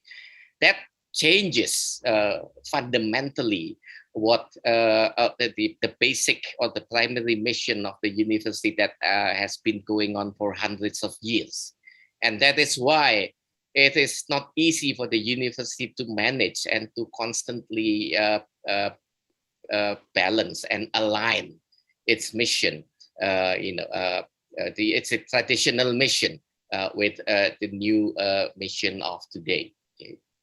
And again, this is where study programs can play an instrumental role in dealing with this, or in helping the university in dealing with this issue. Okay, so knowledge evolves, and does society demand? Society demands also evolve. Okay, sometimes these two are racing with each other. Okay, so for hundreds of years, the university has proven itself to be able to not only become the trendsetter, but also to follow fashion whenever that needs to be done. And based on this, the university then is able to establish its excellence and also reputation. And then until something happens, something that is unpredictable, something that is unforeseen before, and that is the technological revolution, okay, which has caused a massive disruption to the mechanics of university bureaucracy. University bureaucracy certainly cannot catch up or even keep up with this disruption, with this sudden change. Okay. Also with the production and dissemination of knowledge, and also the kinds of skills that the university need to develop, that graduates need to have in order to succeed outside the university. So succeeding in the university with a great GPA and with cum laude status when they graduate, they are no longer adequate. They are no longer enough to help them come to terms with the dynamics, with the demand outside in the real world. So what could the university do? Number one, decentralize autonomy to study programs, not only to faculties, but to study programs. Expand the existing network, create new network in order to empower study programs. Because I will then later show you or argue that study programs can only continue to exist and to flourish insofar as network so that exists to support the livelihood of the study program. So, okay, so this is the focus now, and let me go deeper. So with more autonomy, which is distributed by the university, study programs will be able to carry out its function effectively as a booster for the university in order to make the university more responsive to change. Why? Because the study programs have more adaptability than the university as a huge bureaucracy machinery. And the study program is already outcome oriented because of its curriculum design. Hopefully this is the case, because we are still also struggling with changing the design of the curriculum of our study programs in order to make it more outcome oriented. And the second issue is that study programs provide the means for acquiring skills at the concrete level. Yeah. But at the same time, it also opening up access to other types of skills that are made available through the existing networks. So this is where Merdeka Belajar, which I tend to translate as freedom of learning rather than independent learning. So freedom of learning, which also contains independent learning within it. So the traditional function is to provide skills that students may acquire during the learning process. But then the new function or the new task of study programs in the context of Merdeka Belajar is to open up access for students to other types of skills which may not necessarily be provided by the study program itself. But the door to those other types of skills is opened up by the study program, using or capitalizing from the network that is already existing. And in order to be able to do that, changing the mindset, Pak Willy also talked about the need to change the mindset. So not only in terms of how a student learn in the classroom, but also our mindset about study program itself. Okay? A new understanding of what study program is and what it does needs to be there before we can ask study programs to become the spearheads of change in the university. So number one, with freedom of learning, with the new task, then actually study program has a minimum load. Pak Willy said that at least 20% of our traditional responsibility should be shifted to other agencies, not just 100% on our own shoulder. But the reduction of load doesn't necessarily mean less responsibility. Okay? In the new function of study program as the provider of access to other types of skills outside what the study program can offer, we have a bigger responsibility in making sure that that happens. Okay? With less control, but with bigger responsibility to ensure that at the end of their study period, students acquire not only the specific skills provided by the study programs, but also other types of skill that may enrich the specific skills from the study program. So that's point one, mindset number one that needs to change. And then the next one is the idea now, the nature of the interaction between students and the study program is that in the study program, they can go shopping. Study program is acting like a shop rather than as a warehouse that provides everything that students need. So you provide things, certain things, you display them in the shop, okay? But you don't pretend that you can provide everything like in Toko Serba Ada. Okay? You realize the limitation of your own capacity, but that doesn't disempower you. Instead, that opens up avenues for you to create partnership, to broaden the network with other agencies in order to be able to serve the students better. Okay?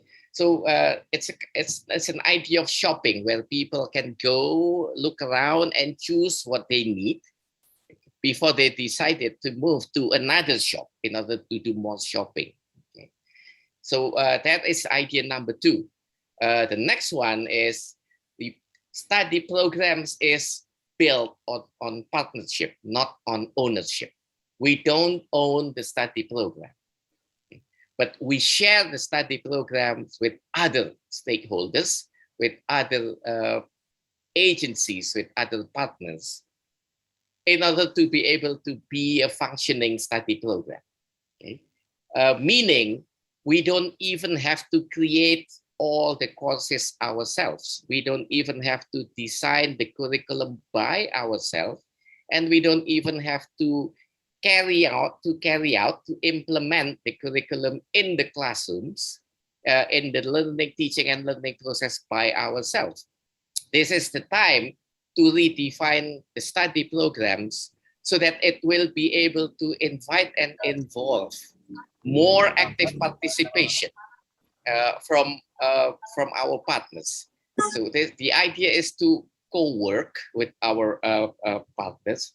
We create courses together. We design curriculum together.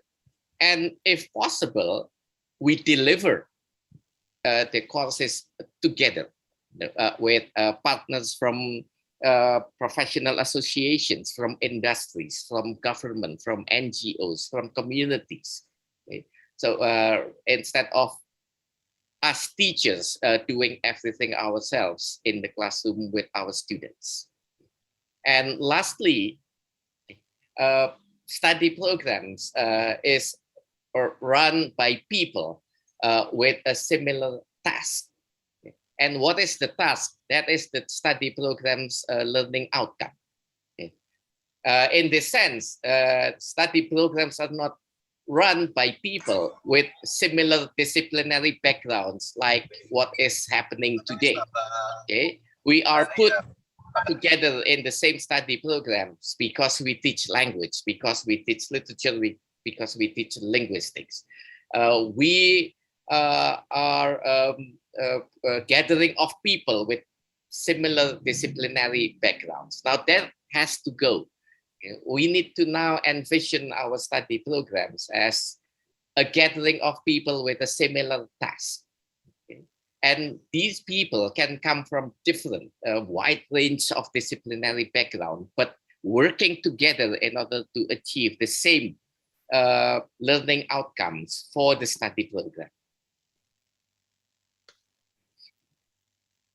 And it is a study programs that give the university the energy, 200%, 500%, and the ability to transform itself in the face of change. And this can only be done when study programs undergo a revolution within the context of learning university. Sorry. So that is the final slide to Fatima. So if depending on how much time we have, then let's have a good discussion. Until 11, sir. Okay. Yeah. We still have much time. Okay. Yeah.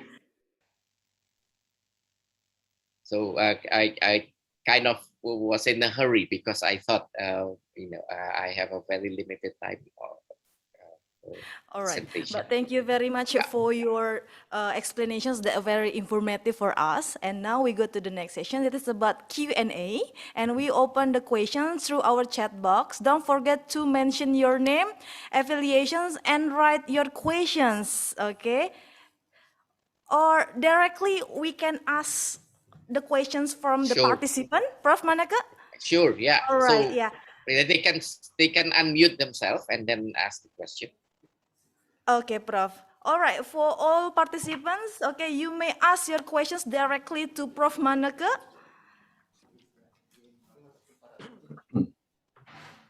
Okay, Pak Willy. Oh, sorry, I was. I yes, you want to say something. Yes, I have some observation. I agree completely with Pak Manaka. I think UE is one of the few universities that have a lot of visions, going forward. The idea that we can partner with other universities or other professional organizations or other professionals is a very good idea. Something that I've been doing, Pak Manaka. Yes. So what I do now is actually at my own level, not involving the university, is I would invite people from other universities to give a special lecture to my students. That is a huge, something that is possible these days. It's very easy, and there's no cost involved if you do it on a reciprocal basis. In other words, I do one lecture for you and you do one lecture for me. So sama. So yeah, I don't have to pay them and they don't have to pay me.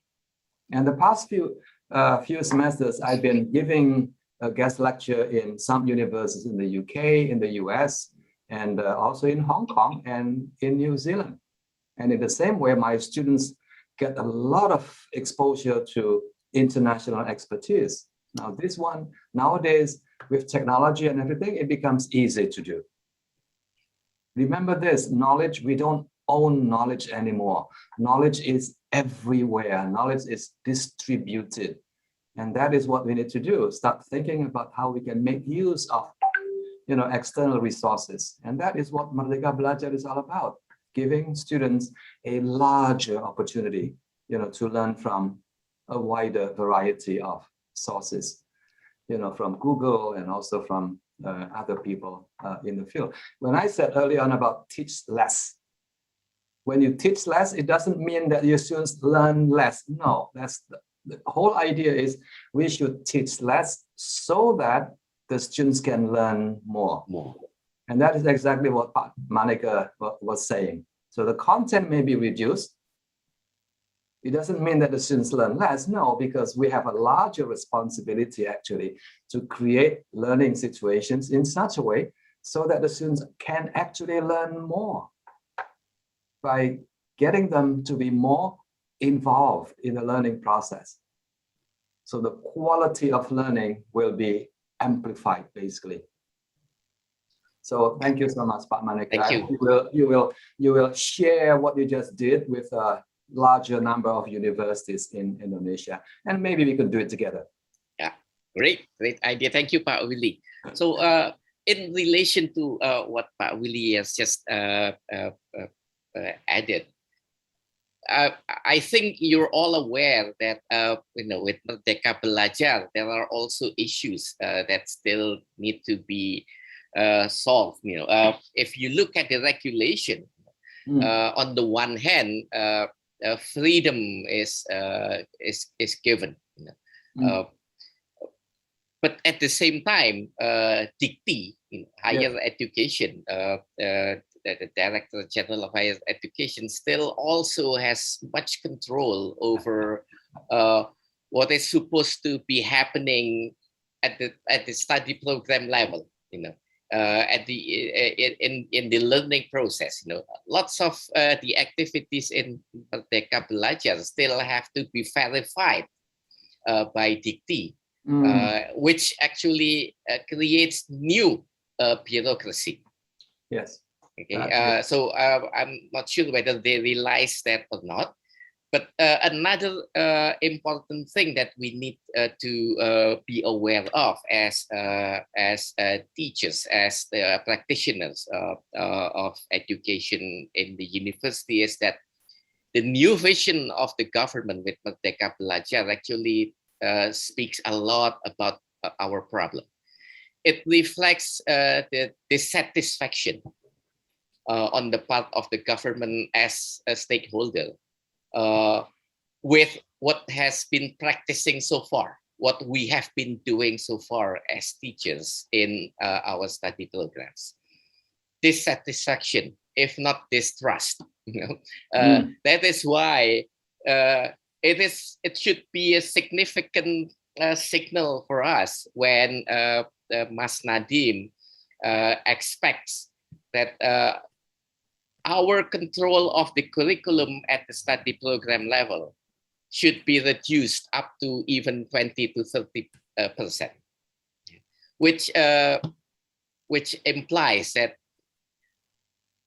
we are not that important. Our academic stance, our academic capital is not that important anymore. In helping students to succeed once they graduate from the university.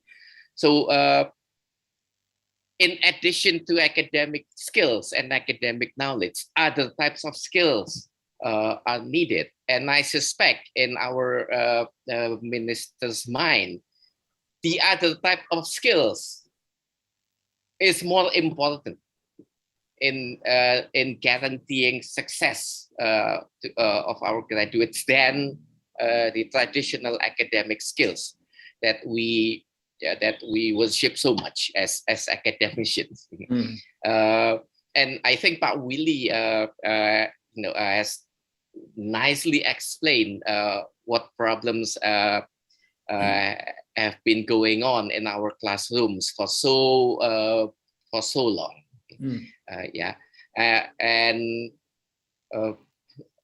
the challenge then for the study program is to respond to Merdeka Belajar is how can we provide those other types of skills that are not within our areas of expertise, because we come from specific academic backgrounds, and we use that as an asset, as a capital to deliver our courses. So the answer to that question is to invite partners, to invite other agencies, to invite other stakeholders who possess those type of skills in order to work together with us in the study program. So at the same time, to enrich our study programs. But for that, we need to be willing to sacrifice much of our control in order to give space to those other types within our curriculum. So this is one way of understanding how to revolutionize the study programs. Yes, I agree. Absolutely. Flexibility and autonomy, basically. Pak Maneka, if you have a chance to have a chat with Mas Menteri, please tell him, not to exercise too much control to the university. The bureaucracy is killing, is killing us. Yeah. For example, a very small example is the decision to appoint a guru besar, for example. That will have to be decided eventually by the university, not by the pemerintah. Yeah. I think the university knows very well who deserves a promotion and who does not deserve a promotion. Yes. The moment the state, the government, is involved, then things become very complicated. Things become, out of control, basically. Some people who very frustrating. Some people who don't deserve, an appointment, a promotion is given a promotion. Yes. And people who deserve a promotion is not given a promotion. Gets the promotion. So that is not good. Yeah. So that is the autonomy that has been circulating, the discourse of autonomy. It is still, I think, for the most part, it's rhetorical rather than something that we can really see in reality. Because again, this autonomy is given half-heartedly. So they always say that, yes, we can give you that full autonomy to appoint your own guru besar, but the logical consequence for that is that you have to allocate your own budget to pay them. So this is a really bad transactional, practice that is actually based on the unequal relation of power, between the parties involved. Yes, absolutely. Yes. All right, that was very interesting talk between Prof. Maneke and Dr. Willy. We have question, Prof. Maneke, from Bella. She said that one of point in new perspective in understanding study program is to build on partnership, not ownership. Can you explain more about this and how do UI do this? And do you have any strategies to cope this? Yeah. Okay, let me start with the metaphor. Because now today we have been talking more and more about entrepreneurial university or corporate university, all these new ideas that keep on coming. So let me just take one metaphor from the corporate world. Okay, let's say I have a business, a family business, and that business 100% belongs to my family. But then, because of the demand, of the dynamics, of the changes outside, in the outside world, then my business expands. And in the process of that expansion, I cannot do it alone. My family cannot do it alone because it becomes too big now. So I need to invite people from outside to be part of this business. So I start selling shares. And people can freely buy those shares so that they can be an integrated part of the business. And suddenly, from ownership, it becomes partnership. Okay? Ownership is no longer in my hand, but with partnership, with the participation and involvement of people who used to be outside, but now they're inside, my business is now able to expand and to develop beyond my own capacity. So that is the idea. So let's take that metaphor and bring that into our study program. Traditionally, for so many years, it belongs to us, to the group of teachers who establish, who guard, and who keep the life of the study programs. And now suddenly the government said it's what you do is no longer enough. We need you to do more. But at the same time, we realize, we are aware that we don't have the capacity to do more on ourselves, on our own. So we need to involve partners. We need to involve people in the industry that are relevant with what we do, in order to be able to share their skills with our students, because we don't have the knowledge and the expertise to deliver the skills to our students. We need to invite community organizations who develop skills that are locally homegrown, useful, and we see those skills as good practices, that if we can integrate them into the knowledge that our study programs disseminate or equip to our students, then that will enrich the students in a very significant way. So we invite them, okay?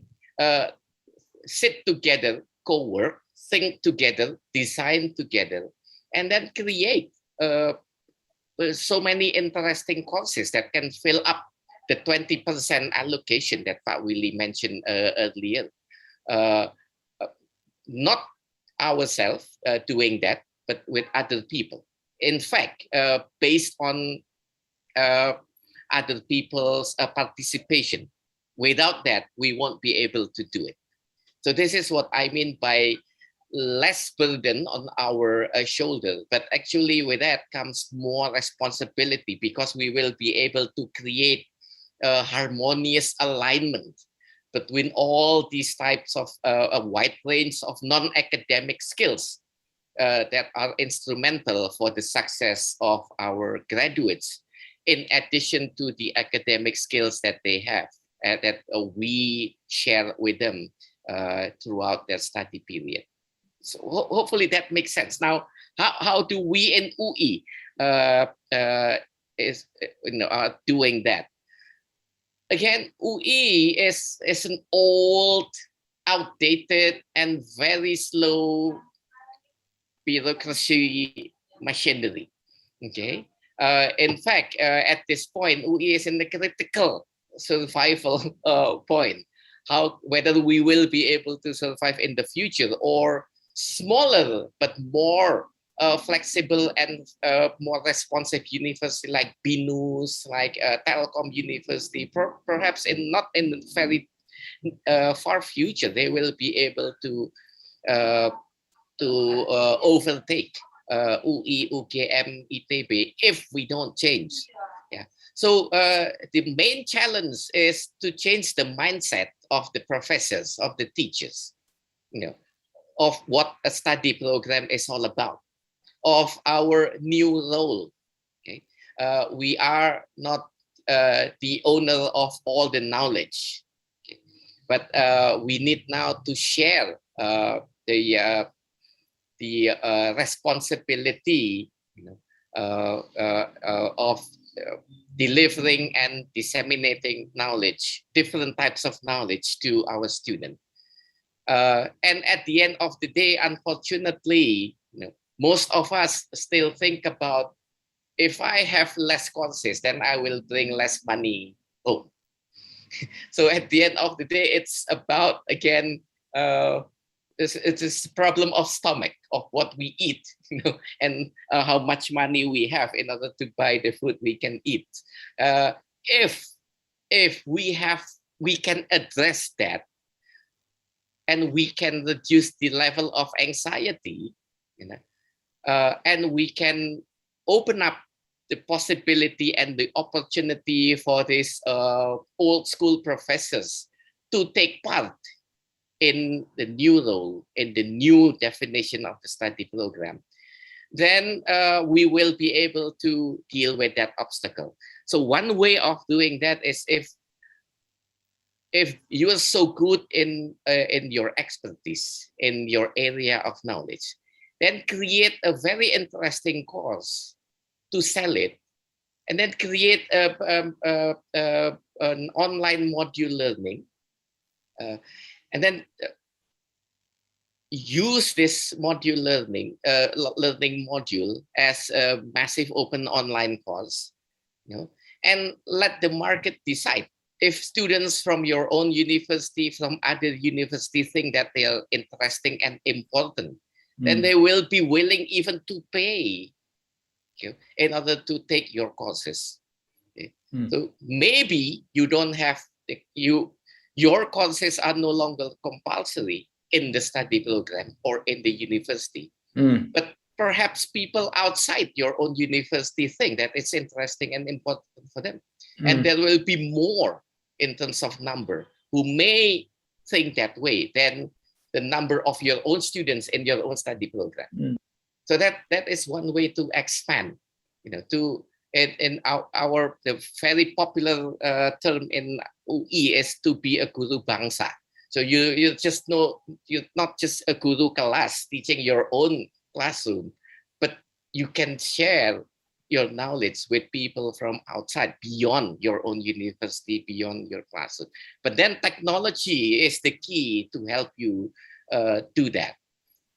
And in the process, it's not just a matter of making use of technology as learning tools, but at the same time, in the process, it becomes an additional skill as well. Being able to use technology in what you do, it is itself a very important skill beyond the university. When you graduate and you work in whatever sector you will be in the future. So it's not just making use of the existing technology to help you learn, but instilling the technological skills, in the process of learning, so that it becomes an enriching type of skill in addition to the academic skill. That itself is something that you need to take into account into the learning process, into the curriculum, and into the learning outcomes of the study program. Yes. All right. Thank Can you. I just make a couple of points? Thank you so much, Pak Manika. That was very, very good explanation, exploring future possibilities. If we are not looking, 10 years, 20 years down the road, I think that will be the end of our profession or our university.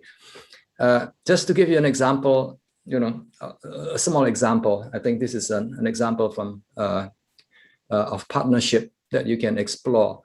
Let's say that Ibu Erlina from Unpad, she teaches translation as a course. She may or may not be a professional translator. I don't know, but I think she is more like an academic to me. But one thing you can do is to invite a professional translator, to give maybe 3, 4, 5 sessions to your students, so that the students can see the link between what they learn in the classroom and what is out there, in terms of being, a successful translator who makes, a lot of money out there. So that is one small example. And there are many implications that we can explore, if we consider, the rapid development of information, of knowledge, and also technology. I was reminded of a core skill set that everyone, the teachers and the students, will have to learn. No question, no excuse. We have to learn all these core competencies. And what we need to do is to incorporate these core competencies in every single course that we are teaching. Now, these include, number one, digital literacy. I think I mentioned briefly about this. Digital literacy is extremely important. How to select, how to find information, how to evaluate information, and eventually how to manage information. This is a very important skill for you and also for your students. Number two, I think we have heard about this, communication skills. It's extremely important. The moment you open your mouth, I think people already judge you whether you are a credible person, whether you're a knowledgeable person, whether you're an ethical person, and things like that. So the ability to communicate ideas becomes so important. A skill that we all need to develop, and your students in particular will also need to develop. Critical thinking skills is another thing. How to become more critical, in their daily life and also in their studies. Last but not least is collaboration skill. Yeah, the skill, the ability to connect with other people, to network with other people, and to work together with other people. Now, these 5 skills will have to be included, taught, not separately as individual units, but as part of your teaching. We simply have to do it. Otherwise, we will not be doing justice to our younger generation. Betul ya, Ibu Erlina? Betul ya, Bu ya? Bu Erlina is Pak Willy's favorite. Bu Erlina teaches at UNPAD. No, Yes, that's why I'm fully aware now. I keep mentioning her because I want to visit UNPAD, Pak. This Oh, is one yes. of the universities that I Beautiful have campus. I have not visited before. Yeah, We will invite you, sir. very good, excellent. All right, that's very insightful explanation from Prof. Meneke and Pak Willy. We invite another question from the audiences. Maybe you can ask directly, just unmute. Okay, there is questions? Miss Fatima. Okay, Mr. Suprayogi. Mr. Suprayogi first. Yeah. Right. Thank you very much. My name is Suprayogi from Universitas Teknokrat Indonesia, Prof. Meneke and Dr. Willy.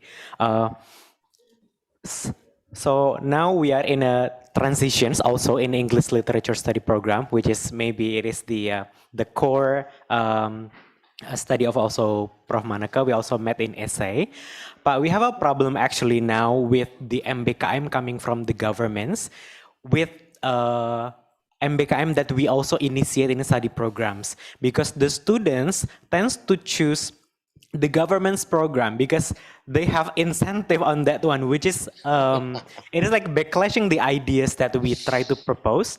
That students sometimes, Mister, I think I choose the Campus Mengajar one because we have incentive, and it means that we also still struggling to create another, let's say, offer, like what can students, what will student get with our program that we initiate independently.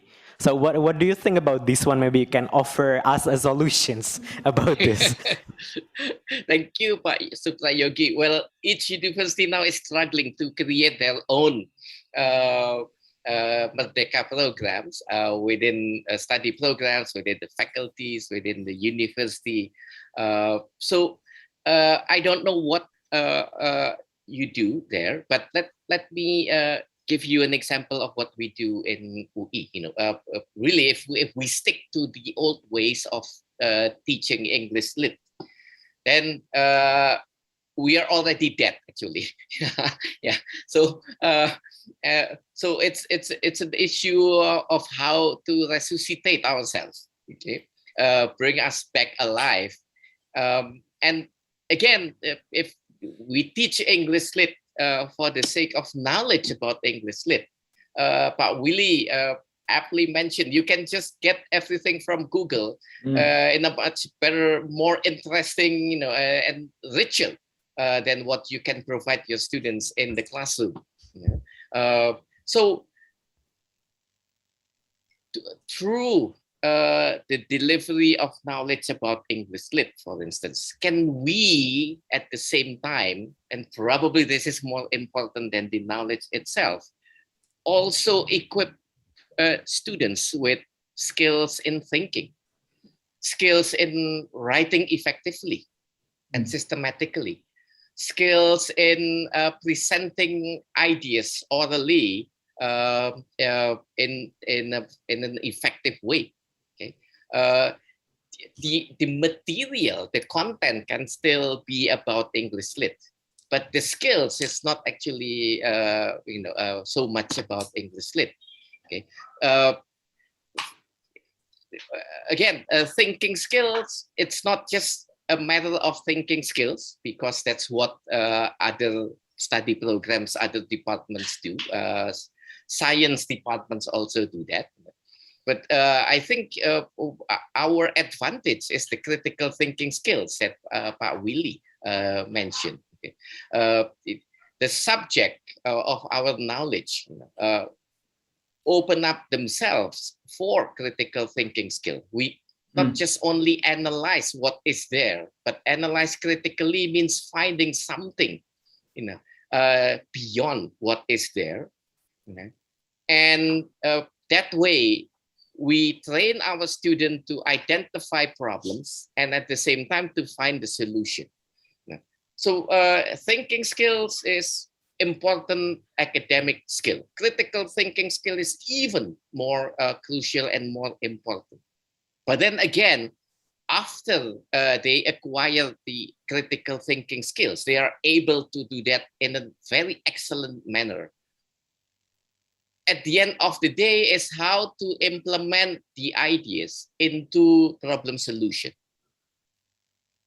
And for that purpose, we need other skills, collaboration skill, teamwork, communication skills. Otherwise, all those ideas will just remain ideas in the mind, without any real or concrete follow-up in the level of implementation. To implement all those wonderful ideas, we need together. We need to work together with other people. We need to create network. We need to have a community to be able to communicate with, and only then can it become part of the problem solution. So these skills are what we don't have in our curriculum of English Lit.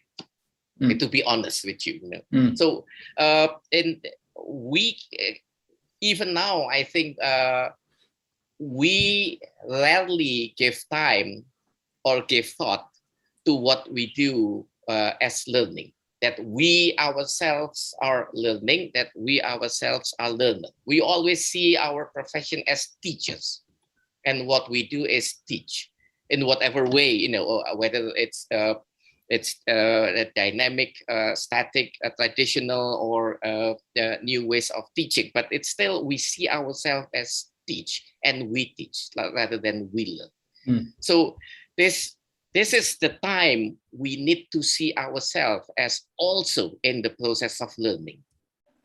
And only by doing that, we can start changing ourselves, including in what we are able to do in the classroom and what we are not able to do. And that's why we need help from other people. Okay. And when we do that, then who gains the most benefit? It's the students, because they are not equipped with skills and knowledge that we can share with them. But they also graduate with knowledge that other people outside study program share with them. Okay. Yes. So English Lit, again, the content of the knowledge, now you can find all of them in the internet. Again, the internet provides everything much better than what we can do as teachers. So so shift the focus from the knowledge to the skills. In learning and acquiring that knowledge, what skills the students at the same time gain. And again, critical thinking skills are important. Communication skills are important. Writing skills are important. Expressing themselves in different modalities, visual, textual, kinesthetic, all those things will stay as part of their lifelong learning than all the knowledge that they have to memorize, perhaps for quizzes or for exams. Okay. So going back to what Pak Willy said earlier in the presentation. Okay. Yeah. Yes, I think that's a very good point for us to remember, that we should not be teaching things that the students can find on the internet. We can teach a little, yeah, just to introduce the idea very briefly. But what is important for us is to value add, to teach students that they cannot learn on their own, outside the classroom. In the case of literature, for example, very interesting. I attended a presentation, a keynote presentation the other day, and the presenter talked about how literature can be a great source for us to teach, number one, creativity, imagination, and also empathy. Remember that a piece of literature is produced by a very, very creative people. How can you write, a big theme using like 5 lines of a poem? It requires a lot of imagination. It requires a lot of creativity. And that is something that we want to highlight in your literature classroom. Empathy. Wow, that one is really, really important. I think these days, a lot of people, we don't have a lot of empathy, which is not a very good thing. If we want to continue to be a human in its full sense of the word, then that is one thing. Compassion, the feeling of compassion, the feeling of empathy to other people's misery and suffering will have to be, further developed in us and also in our students. Another important point that I want to share with you is these buzzwords that we hear almost every day. Learn, continue to learn, but also be willing to relearn and also to unlearn. There are many things that we have to unlearn. There are many things that we learned when we were younger, when we were in college, that are no longer applicable. And sometimes some of the things that we learned was actually wrong. And we have to be willing to say that what I learned, what I taught you last year was wrong, so that you can learn together with your students. So remember, learn, relearn, and unlearn. The last one is the most difficult, but it's doable. Yeah. It's doable if you believe that learning is for life, the idea behind lifelong learning, and also the idea behind life deep learning and life-wide learning. We keep on exploring, widening our knowledge base, deepening our knowledge. And finally, the last one, maybe the most important one, when you get a little bit older like me, and Pak Manika is still very young, life-wise. Itu yang paling penting, itu life-wise. How you can make use of what you have learned in order to make a difference in other people's life. That is being wise. Very important. So my friends, dear participants, so it's a very important keyword that Willy mentioned. Now is the age of unlearning. It's not the age of learning. So let's unlearn. Otherwise, we will be obsolete. Okay, and then also good news. Pak Willy also said, your literature classes are actually the best place for rehumanizing people, for rehumanizing students, because that's where you can impart, empathy and sensibility, sensitivity towards others. Our age, our time is a time full of contradiction. We are expected to have empathy, but at the same time, we are encouraged to be very competitive. And how do you find the right way? How do you find yourself in that intersection? Hopefully, your literature classes are still important and useful in that sense, because you provide what is missing in what technology, in what current knowledge, in what current development in the world are lacking. But then again, it's a new way of looking at literature, new way of looking at learning and teaching process. Because if we do it the old way, it doesn't get us anywhere. It doesn't get our students anywhere. Maybe if I can recommend one book for you, for everyone. The book is really, really inspirational for me.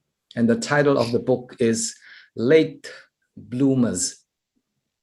Late Bloomers. It has a very, very strong message for me and also for people who are not young anymore.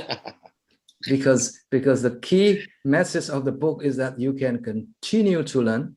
In fact, learning when you are not young is easier than when you were younger, because you have a lot more experience and you have a lot more wisdom to acquire and to learn new knowledge. And one thing that struck me was an example of how some of the top people in the world, they achieve their height when they are 80s and 90s. Last year, one of the winners of this international award is somebody by the name of Dr. Goodenough. Now, he created batteries, actually, batteries that empower your telephone and your computers and cars and so on. He was 90 years old when he received that Nobel Prize, award. So you can continue to bloom actually until I don't know until when, until the end of the world. The last row of yes. So when you are 60 years old, don't say that, oh, I'm already too old to learn anything. No. Let the young do that. Yes, yes, you have to unlearn that, mindset. All right, thank you very much. Yeah. Maybe Pak Willy can share the book that you just said just now. For free. Hopefully, yeah, Prof. Manaka, you also want to read. Yes, I don't have a soft copy of the book, but yes, I will send the title to you. Okay, thank you very much. Unfortunately, Prof. Manaka, our time is up. Okay, thank you very much for your great explanations about learning university, and we get new knowledge about this one. For Prof. Manaka, okay, as our token of appreciation, so we would like to present our conference certificate, yeah, for you, okay, as our gratitude, yeah, this one, yeah, the certificate. And yeah, thank you. Yes, and now we are at the end of the sessions. Yeah, once again, I would like to say thank you very much to our great speaker, Prof. Manaka, and additional insight from Prof. Willy. It's a wonderful collaboration, Pak Willy. Thank you so much. Yeah, Pak Willy. Thank you, Bu Fatima, for allowing that. Thank you so much. Yeah. Yes, Prof. Yeah. Yeah, we should do it again, Pak. Yes. Yeah. So we are allowed to leave the main room now? Yes, that's the book. Okay. Yeah. Okay. That's the book. Yeah. Yeah. Okay, yeah. We close this presentation by saying Alhamdulillah. Okay, and bye bye. See you in the next virtual conference. Enjoy the rest of the seminar, my friends. Thank you, bye bye. We'll see you again soon. Yeah. Bye. Bye, everyone. Yeah.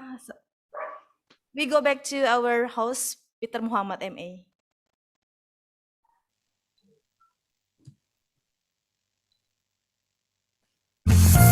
I'll take my leave now. Bye-bye, everyone. Thank you for me.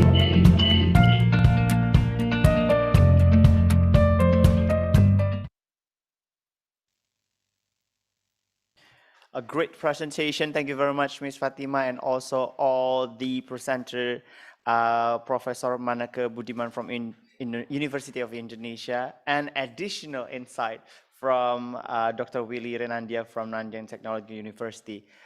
It must be a very insightful, fruitful, yet motivating and move all of us, yeah, the young lecturer probably, and also teachers who join this conference, especially our students, Universitas Teknokrat Indonesia, and the rest other students from all over Indonesia and some countries that joining us in this international conference.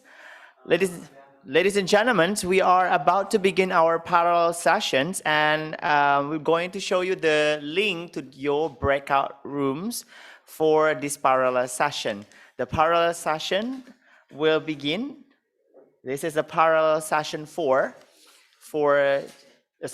parallel session 3, and this parallel session 3 will, okay, here are the Zoom ID. You may later on leave the main rooms, and then you can log into the Zoom ID and use this passcode to enter the Zoom ID.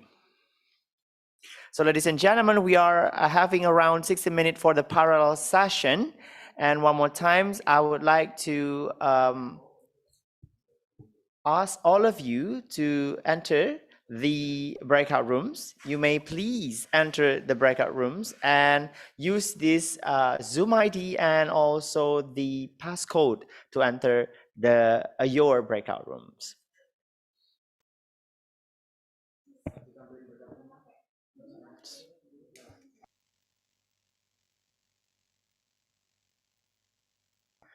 So ladies and gentlemen, have a nice conference in your breakout rooms. Hopefully we're going to go back again here at 1 o'clock for plenary 4. So everyone may enter again the main room at 1 o'clock sharp for our probably last plenary session. Ladies and gentlemen, enjoy your conference and have fun. See you at 1.